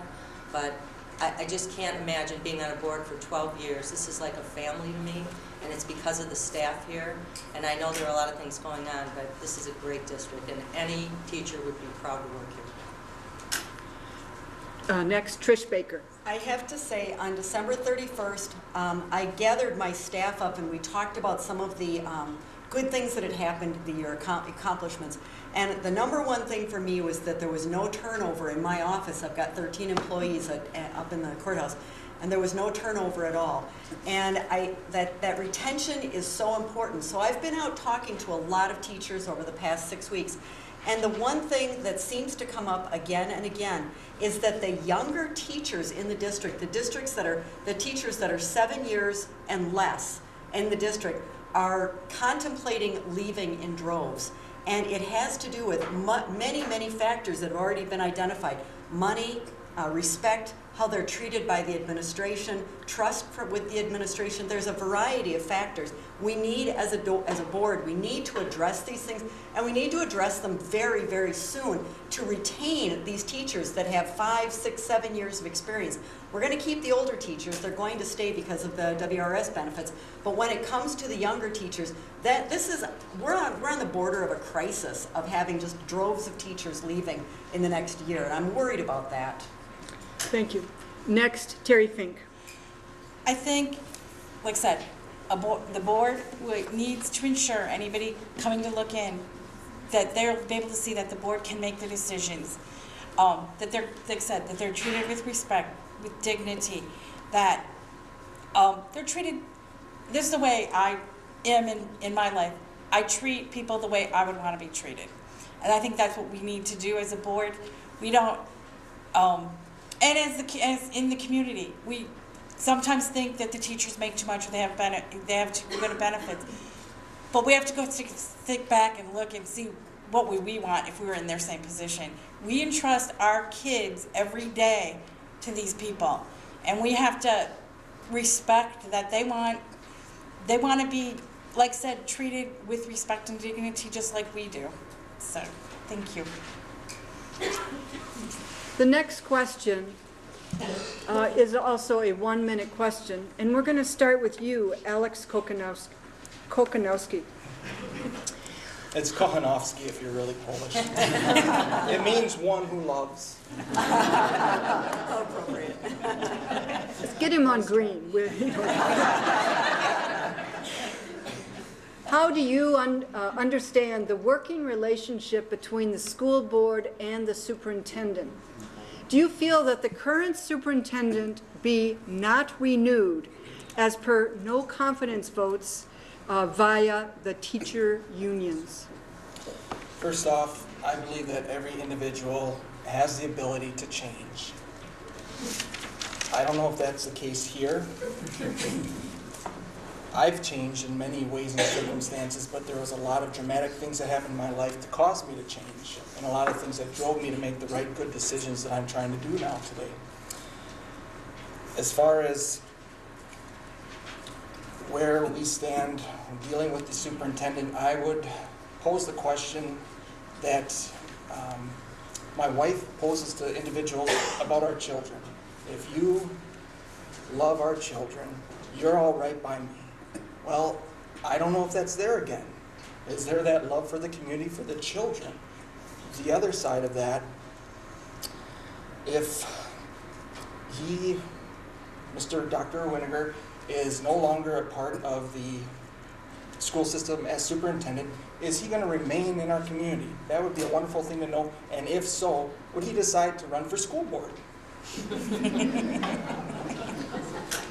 Next, Sam Levin. That's a very loaded question for me. To make it simple, and I'll try and be nice. Dr. Winiger, I think is a good man. I think he's trying. Unfortunately, his personality does not sit with this district. It doesn't fit. And because of that, I think he needs to be replaced.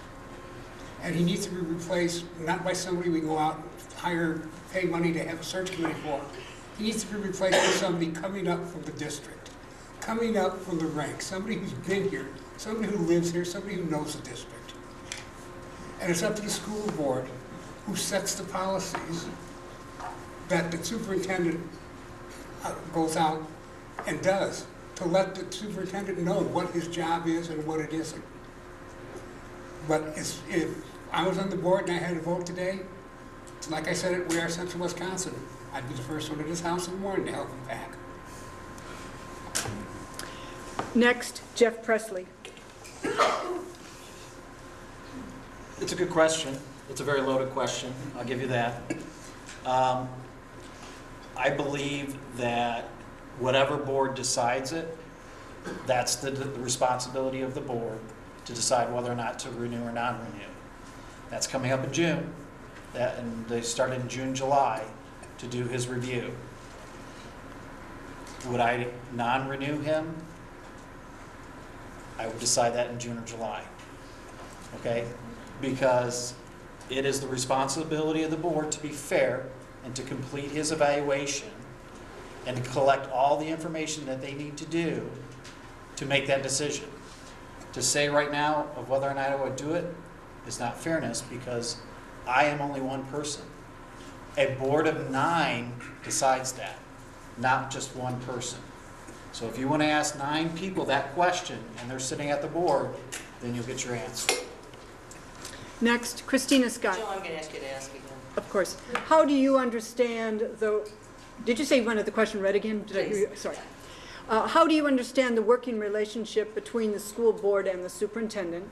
And do you feel that the current superintendent be not renewed as per no confidence votes via the teachers' unions? You know, I was part of a process in hiring 4 superintendents for this district. I worked with the previous superintendent, Emery Babcock. And I've seen superintendents come, love our district, and leave. Come, love our district, and leave. Come, love our district, and leave. They have not always been treated very well by the boards that we've had. And I believe if you will all read the first section of board policy that relate to board members, their roles and responsibilities, it would really be helpful. How are the students doing since the superintendent has been here? How is the student achievement? What is the body of work of the superintendent? How is that? How are we moving forward as a district? Do you like the guy? You know, my boss might not like me, I might not like him. It's 9 people who decide. Is our district better off? Are the children, student achievement, #1 important thing? So, I don't know if that answers Thank your you. question. Next, Trish Baker. I guess I'm going to agree with Jeff that I think it's premature to say today what I would do in June. And I think that the other piece that you need to look at is what is the information that the board has that we all don't have. Because when they go into closed session, they've got more to work with than we do.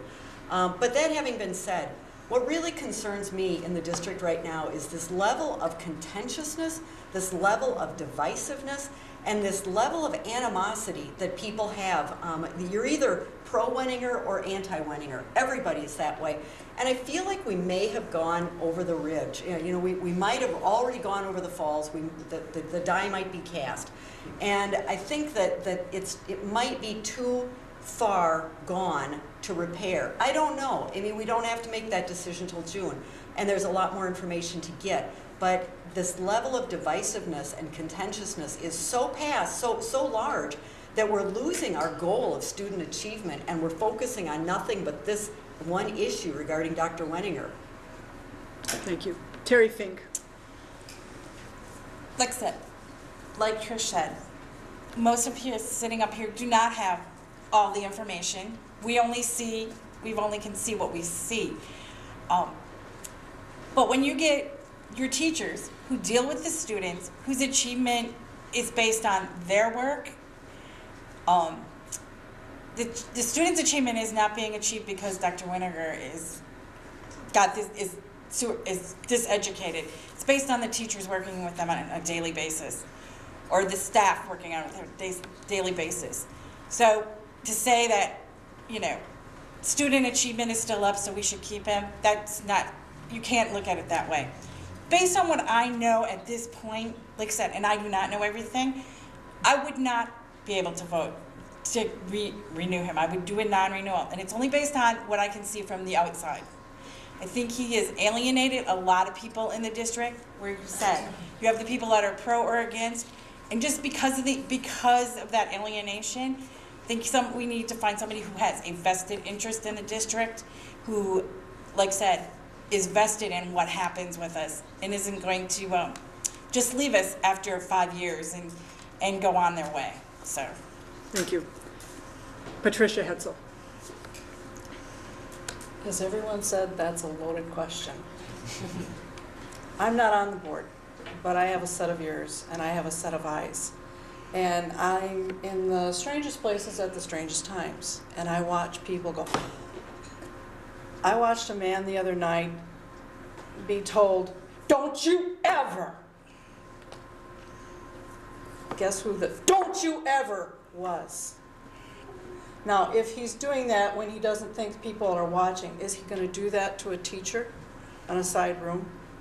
So if you want my gut and my honest opinion, would I renew him? Absolutely not. I wouldn't have renewed him last August. I wouldn't have given him the extended chance.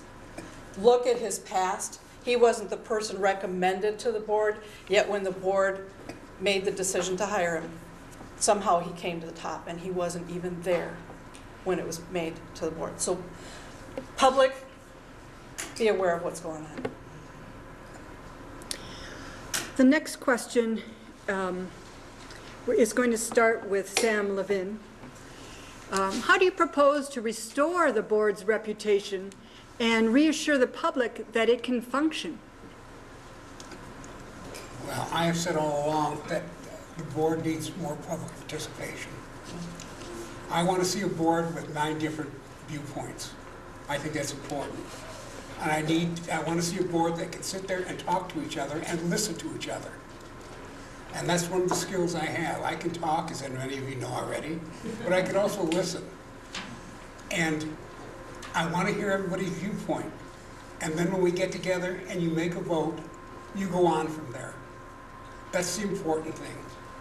You've got to start working on the important things in the district and not on these petty animosities. It's like I said at the last school board meeting, before they start looking to public for problems, they need to look in the mirror and to the left and to the right. Because until they start listening to each other and learning from each other, we're not going to go anywhere. Jeff Presley. I think it's important that we get back to the basics. We're Board of Education. Board of Education. That's our goal, is to educate our children.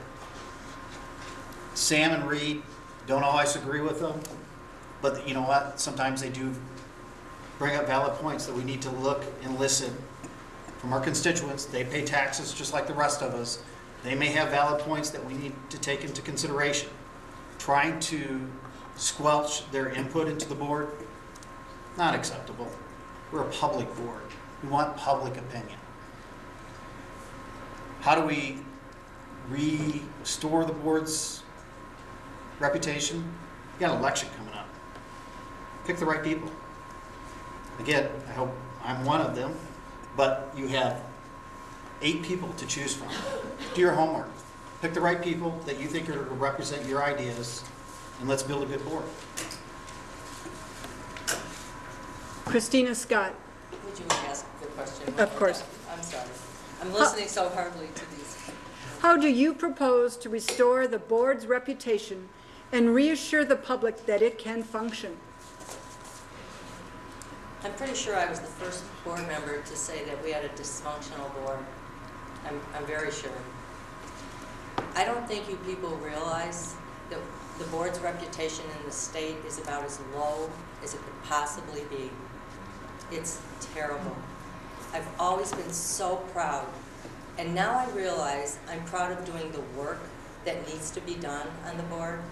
I want you to take a look at the agendas that have been set in the last 6 months, board member requests for agendas.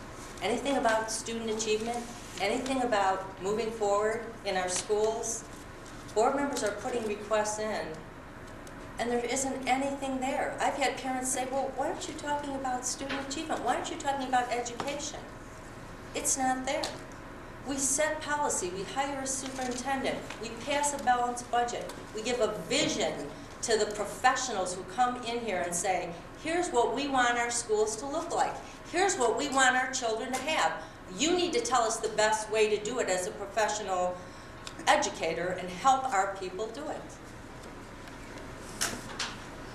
Trish Baker. One of the biggest concerns that I have about the school board are these meetings that go on until the wee hours of the morning. What that does is it limits public involvement. It doesn't, I mean, I sat and I watched when they did the evening with the no contest votes and the to renew his contract, to renew Dr. Wenninger's contract. And they moved it from one building to another and then waited and waited and waited until a certain, I don't know, magic hour or something. And then they started the board meeting up at Ben Franklin. And what I saw was people walking out and walking out and walking out. The public input was limited, and that's wrong. So the first thing we need to do is we need to figure out ways to bring the public back in by reducing the length of the board meetings. We need to bring back the committees, and we need to bring some civility to the board. The personal snippy comments have got to end, and people have got to be more professional. You go to a county board meeting or any of the county board committee meetings, I promise you, you will never hear people having discourse with one another like what you hear at the board meeting. That's got to end, and people need to treat one another more professionally to build trust again. Terry Fink. Like I said, I would work on, I'm one who I can get along well with. I think everybody on the board needs to be able to have a personality where they are able to get along well with everybody. We all need to learn that it's okay to disagree. If you don't agree with, if I don't agree with Pat's, Trish's opinion, I respect that. We have 2 different opinions, and that's what I see right now is exactly, people take it personally if they disagree with you or whatever. And like I said, I think we all need to agree that it's okay to disagree. I agree. We need to start having committees where we can get some of this some of the items taken care of, or get a finalized plan before it actually goes to the board. Like I said, we're spending too much time, like I said, hearing things, sending people back to get more information, and like I said, and the committees or any other kind of ways of public opinion. We need the public's opinion also. So, thank you. Pat Hetzel. Once again, please repeat the question. Sure. How do you propose to restore the board's reputation and reassure the public that it can function? Having public input as to what should be on that meeting besides all the governmental decisions that need to be decided, looking at concerns of the teachers, looking at concerns of the children, looking at what they need, and letting the public know this is what's happening. Let them know, please come to this board meeting. This is going to be discussed. When that August meeting happened and the venue was requested, they were notified ahead of time that a larger area needed to be done, and they didn't do it. The notice was given. The school heads decided not to move the venue. We need to cooperate together and listen and respect each other. Thank you. Alex Kokonowski. Like I alluded to at the beginning, one thing that is an issue and a problem is the late night meetings. Who operates functionally well after many, many hours of a day's work at your regular job and then coming to a board meeting and expecting to make important decisions that cost the taxpayer, everyone, and our children a great cost if we do not make the right decisions? One thing that the board is struggling with here is they are losing the art of compromise. I'm a voice of compromise. I work with trying to find every little good detail in every bad situation and see how we can make that work, integrate it into a good plan. I lead by example, and that's how I can reassure that something's going to change with the board. The next question, we're going to be starting with Jeff Presley. What is your personal opinion of outsourcing jobs in the school district?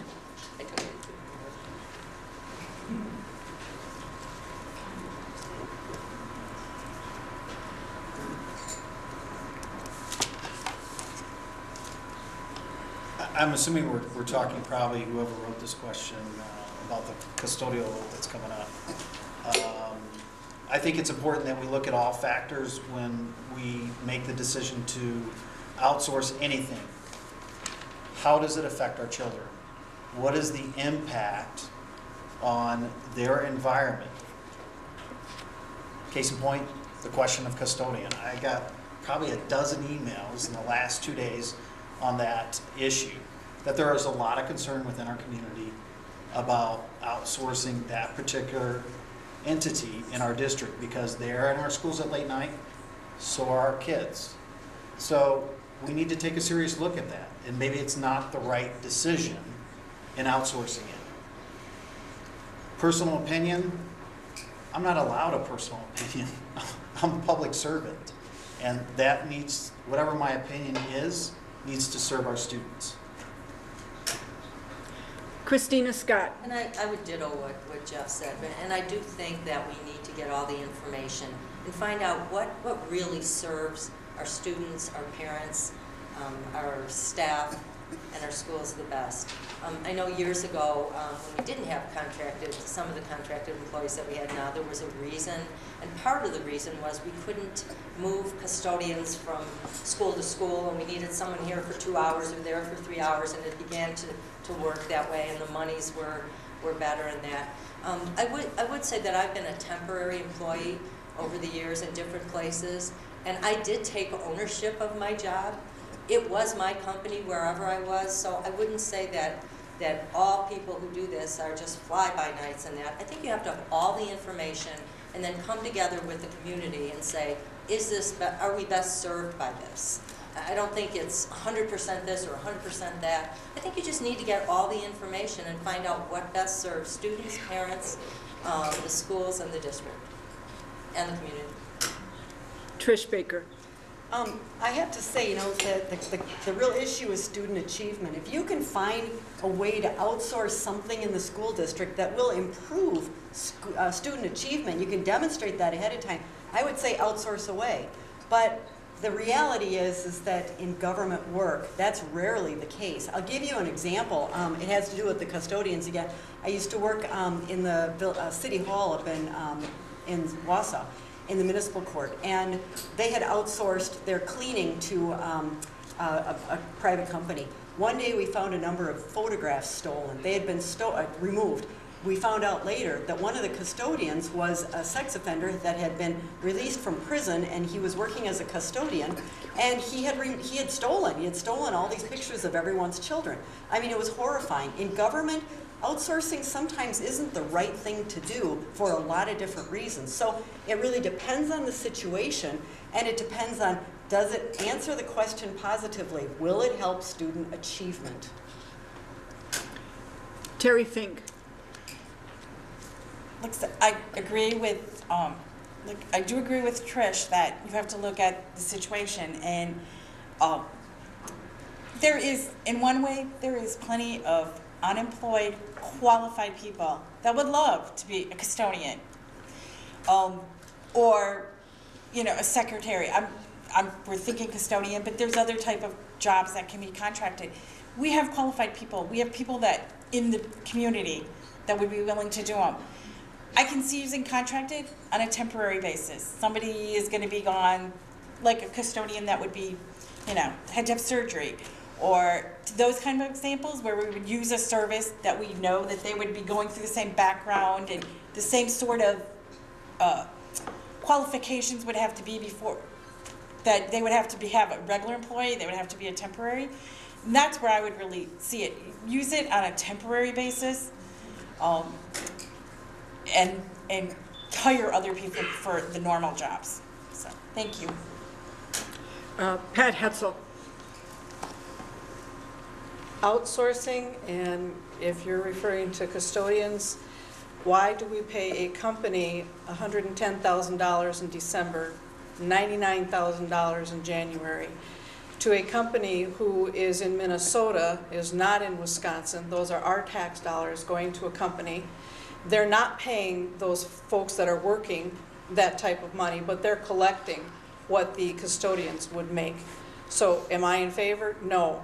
Check, go to the schools, look and see what it is. Look where those contracted cleaners are and look where they're cleaning. Look. Just look. Alex Kokanowski. These words apply to everyone, but when you're outsourcing to people that you're not familiar with, they apply even more.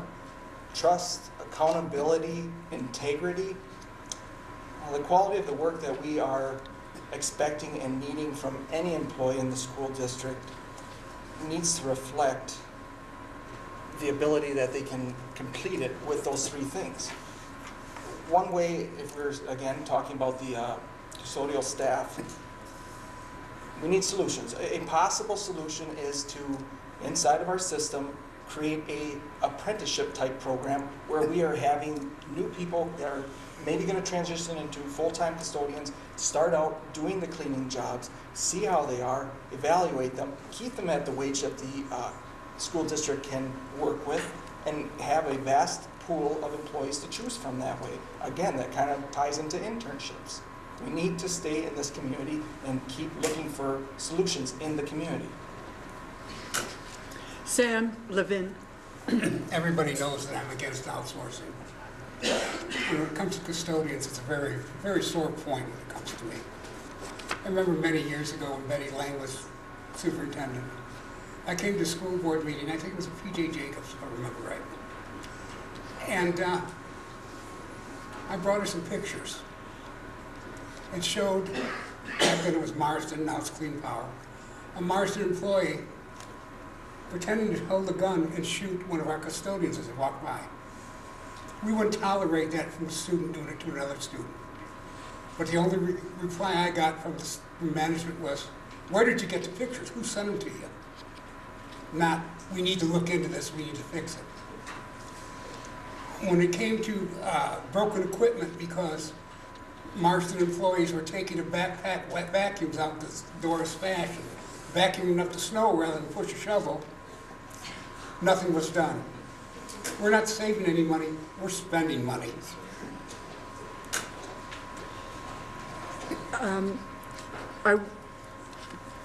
Jeff, you started with this question. Thank you. Thank you. I got confused. All right, we have a new question. And Christina Scott, you will start on this question. How do we get parents to become active participants in education of their children? I'm not really sure. I think if we reach out to the PTOs, that's one way we can do it. I guess I've always been a parent who's been involved, and all the parents that volunteered in the schools, we were always involved, we were always active. I'm not sure the best way to do that. I know that I've attended some PTO meetings, and the parents were very few. And they were asking their parents and their principal and their staff, how can we get parents involved? And I guess the best way is to tell them what's going on in their schools. And after the forum, I hope some of you will stop and talk to me about what is going on in our schools, because there's some amazing things that are going on that I think parents will be very excited about and will want to get involved with. So I couldn't bring the materials up forward at the forum, but I brought them with me because I think they're great. Next, Trish Baker. I think it is a tough question when everybody's so stretched as thin as they are for time. And interestingly, on NPR last night, there was a woman being interviewed about how difficult it is to get involved in your child's school. I guess I'm going to have to buy the book.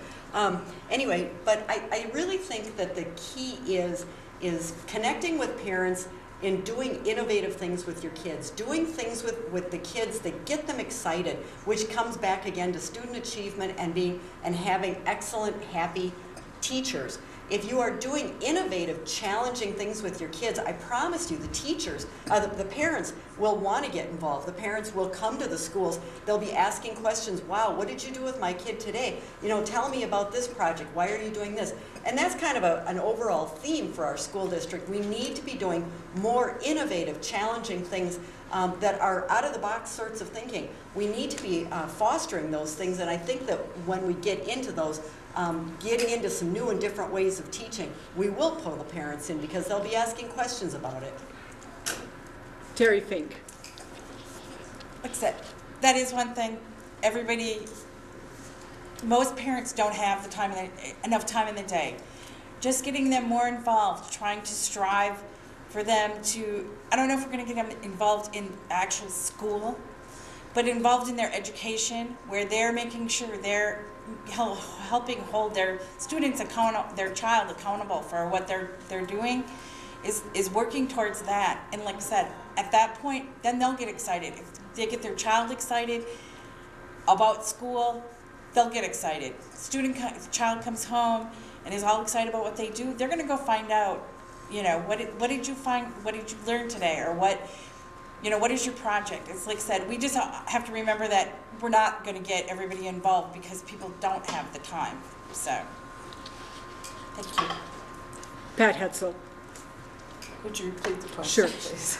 How do we get parents to become active participants in education of their children? Well, the teachers do a really good job of having the kids involved in classes. Once those kids are involved and excited about what they're doing in the classroom, it carries over to the family. And with teachers inviting parents to come in, or maybe we can have a special evening once a month, or do something that involves the community, involves the people. Spash is big. You know, get people to come and, you know, invite them to different things. Lots happens in every one of the schools. Take a visit to them. Let the board members go out and, you know, contact parents and say, hey, look what's happening here. We need to know first what's going on before we can get parents involved. Alex Kokanowski. How do we get participants to be active in the school district, our community, the parents, the guardians? You elect one to the school board. Well, one thing that I do that got me to this point right here is I try as much as I can, because my schedule allows, to go to lunch with my kids, to go to the field trips, experience Boston School Forest, remember what it was like to be in their shoes at those same places, see and compare, contrast the differences, and where is it better, where is it worse, and that's where I start making the actions. Now granted, half the time that I do go to schools because there's a bullying issue, and I'm there to help change that bully's opinion of how he should be treating other people, but there's a lot of notes here. One thing that we also can do is we need to make sure, or the administrative, that the emails are sent out. If we can constantly let the parents know what's going on, they will be more involved. And I'm willing to be a conduit for parents that cannot take the time to be there, that need someone else to speak on their behalf. Thank you. Next, Sam Levin. You need to be involved. You need to be involved by picking the correct candidates for school board. You need to be involved in your school. You need to be involved in your children's classrooms. And most of all, you need to be involved at home. Take advantage of the time you have at home with your children. Utilize the internet. I wish I had all the names with me, but I don't. But Soccer Khan Academy, go on the internet. Get your children involved in some of these programs. Let them learn that way. If you need more information on that, feel free to email me or call Mark Batak, his number's listed, and he will give you all the information on all these places you can go to on the internet to help educate your children and get them to succeed. Jeff Presley. Too often in my years of sitting on the school board, sat in those expulsion hearings where you wanted to expel the parent versus the kid. And that's the truth. How do we overcome that? The school district has started to work towards that. We have Facebook. We have Skyward. Skyward is a great tool for parents. My wife is fanatical about Skyward. Every day goes in and sees how my children are doing, what assignments are missing, sending emails. But there's a catch-22 to that. You got to remember the workload of the teachers too. If every parent starts emailing the teachers, how are they going to be teaching our children? Active parents. Been on those PTOs, it's always the same people. Getting people excited about education. Like Trish said, think outside the box. Programs. Private schools and charter schools require participation of parents. Why don't we look at that? Candidates, we are now going to go to the time for your closing. And so for the closing, candidates will only have 1 minute per person. So we are going to start with Trish Baker. I knew it. I got it. You know, I want to say I've worked in government for, 18, 19 years at this point. I know how government works. But when it comes to the school board, there's some higher callings, there's some higher things to be dealt with at the school board. Student achievement is number one. And I can't stress enough that I feel like public education is under attack. And what do we need to do? We need to come out with better ideas. We need to package it differently so that we bring those parents in. I mean, I tell you, you go to Boston School Forest and you see so many parents there. It's great. You go the Wisconsin River Charter School. You see parents involved with that. It's great. So my guess, the message that I want to leave with you is that I'm creative. I will listen to people. I'm truly interested in what people have to say. If I'm a school board, if I'm elected school board member, I probably will do listening sessions in a school on a regular basis to hear what parents have to say, because I think it's so important that we have that public involvement and that we think outside the box, become creative and innovative with our school district. Terry Fink. In closing, if I'm elected, or like I said, to the school board, I will guarantee you that I won't make a decision unless I've researched it.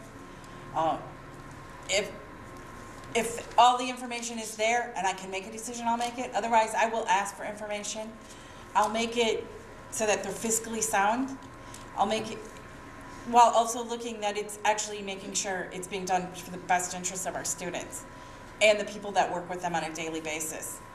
Like I said, I want to make sure I grew up in this district. I moved back after 20 years because I appreciated this community, and I want to make sure that all the students grow up and feel the same way I did. Thank you. Pat Hetzel. If elected to the school board, I make this promise right now. I will listen to you from the bottom of my heart. I will do my very, very best for your children. I have volunteered in the schools in the past. I work at the University in Disability Services. I work with students on a daily basis, from the littlest thing that they need to the most that they need. I am proud of Stevens Point. I will continue to be proud of Stevens Point, and I would love to represent you, the community, on the Stevens Point School Board. Thank you very much. Alex Kokonowski. I'm vested for at least the next 13 years. My youngest is going into 4-year-old kindergarten, so I'll be here a while, one way or another. I've got a list here in this packet of 90 things that I want to address with the school board. If I cannot be elected to the school board, it'll end up in some school board members' hands. It'll end up in the papers. I know the downfalls that a lot of the children face in the traps because I've been through it. I've seen different schools inside the district. I've been a part of them. My brother was a valedictorian in 1993. I was at the other end of the spectrum. It's a great story. I'm not going to tell it tonight. Lastly, there are a lot of people that I do not want to let down. There's a lot of teachers that remember me. There's a lot of individuals that, if they could be in my shoes, if they could have the time that I have, they would be, but they cannot. So that's why I'm here. Thank you. Sam Levin. I want to thank you all for coming and spending some time with us tonight. Very simply, when I am elected to the school board, I will be your voice. I'll represent you. I'll try and bring some cohesiveness back to the board. Most importantly, though, I have seen recently in the newspapers where they're asking if the superintendent should resign or a school board member should resign. And the overwhelming vote was yes. So I make a challenge to everybody sitting here and everybody on the school board. I will sign a paper that says, if I'm on the school board and I'm not doing my job, I will resign. And I challenge everybody else, sitting board members and candidates, to do the same thing so that they can be held accountable for what they do representing you, the public. Jeff Presley. First of all, I'd like to thank the league for putting this on and everybody taking time out of their busy evenings to be here. Hopefully your parents that participate in our school district also. Live, work, and play. We hear that in Portage County. A strong school district gives us a strong community. It's the foundation of our community. I want my kids to enjoy a healthy, vigorous education so that when they have children, they want to come back here to Stevens Point and have a life here. The only way that we're going to do that is having the right people on the board. I would love your vote. But at the end of the day, that's my saying, I want you to vote for the people that are going to promote Stevens Point school districts and our children. Do your homework. You have a chance to almost turn over half the board if you want. Or keep a direction with those individuals that you think will steer the district. I think I have those qualities. I'm asking the right questions and hopefully move us in the right direction. Once again, thanks to the league and all the work that you've done. I appreciate it. Christina Scott. I want to thank the league also and everyone who came today. You know, I thought a lot about this, why run again, and there's some wonderful things going on in our district. I have a job, a 40-hour-a-week job. That job pays for my food, my rent, my clothing, and pretty much my life. And then I have my work, something that's outside myself, something that's bigger than me. And I will always do community service. I've done this for so long because I love the work that we do. And we've done more since I've been on the board, and I guess if you haven't been around, you haven't seen it. We didn't have a lot of the things that we have today, and it's because of the great board members. And I also want to thank all the candidates. You all have some really great things to say and great qualities, and it is a tough job, and I don't think you realize what happens unless you actually do this job. Your first year, you don't even know what you don't know, but it's been a wonderful time. I'd like to continue because I know there are wonderful things coming that I've been a part of, and I'd like to see them through. So thanks. Thank you to all the school board candidates running for the board and to those that participated in this forum.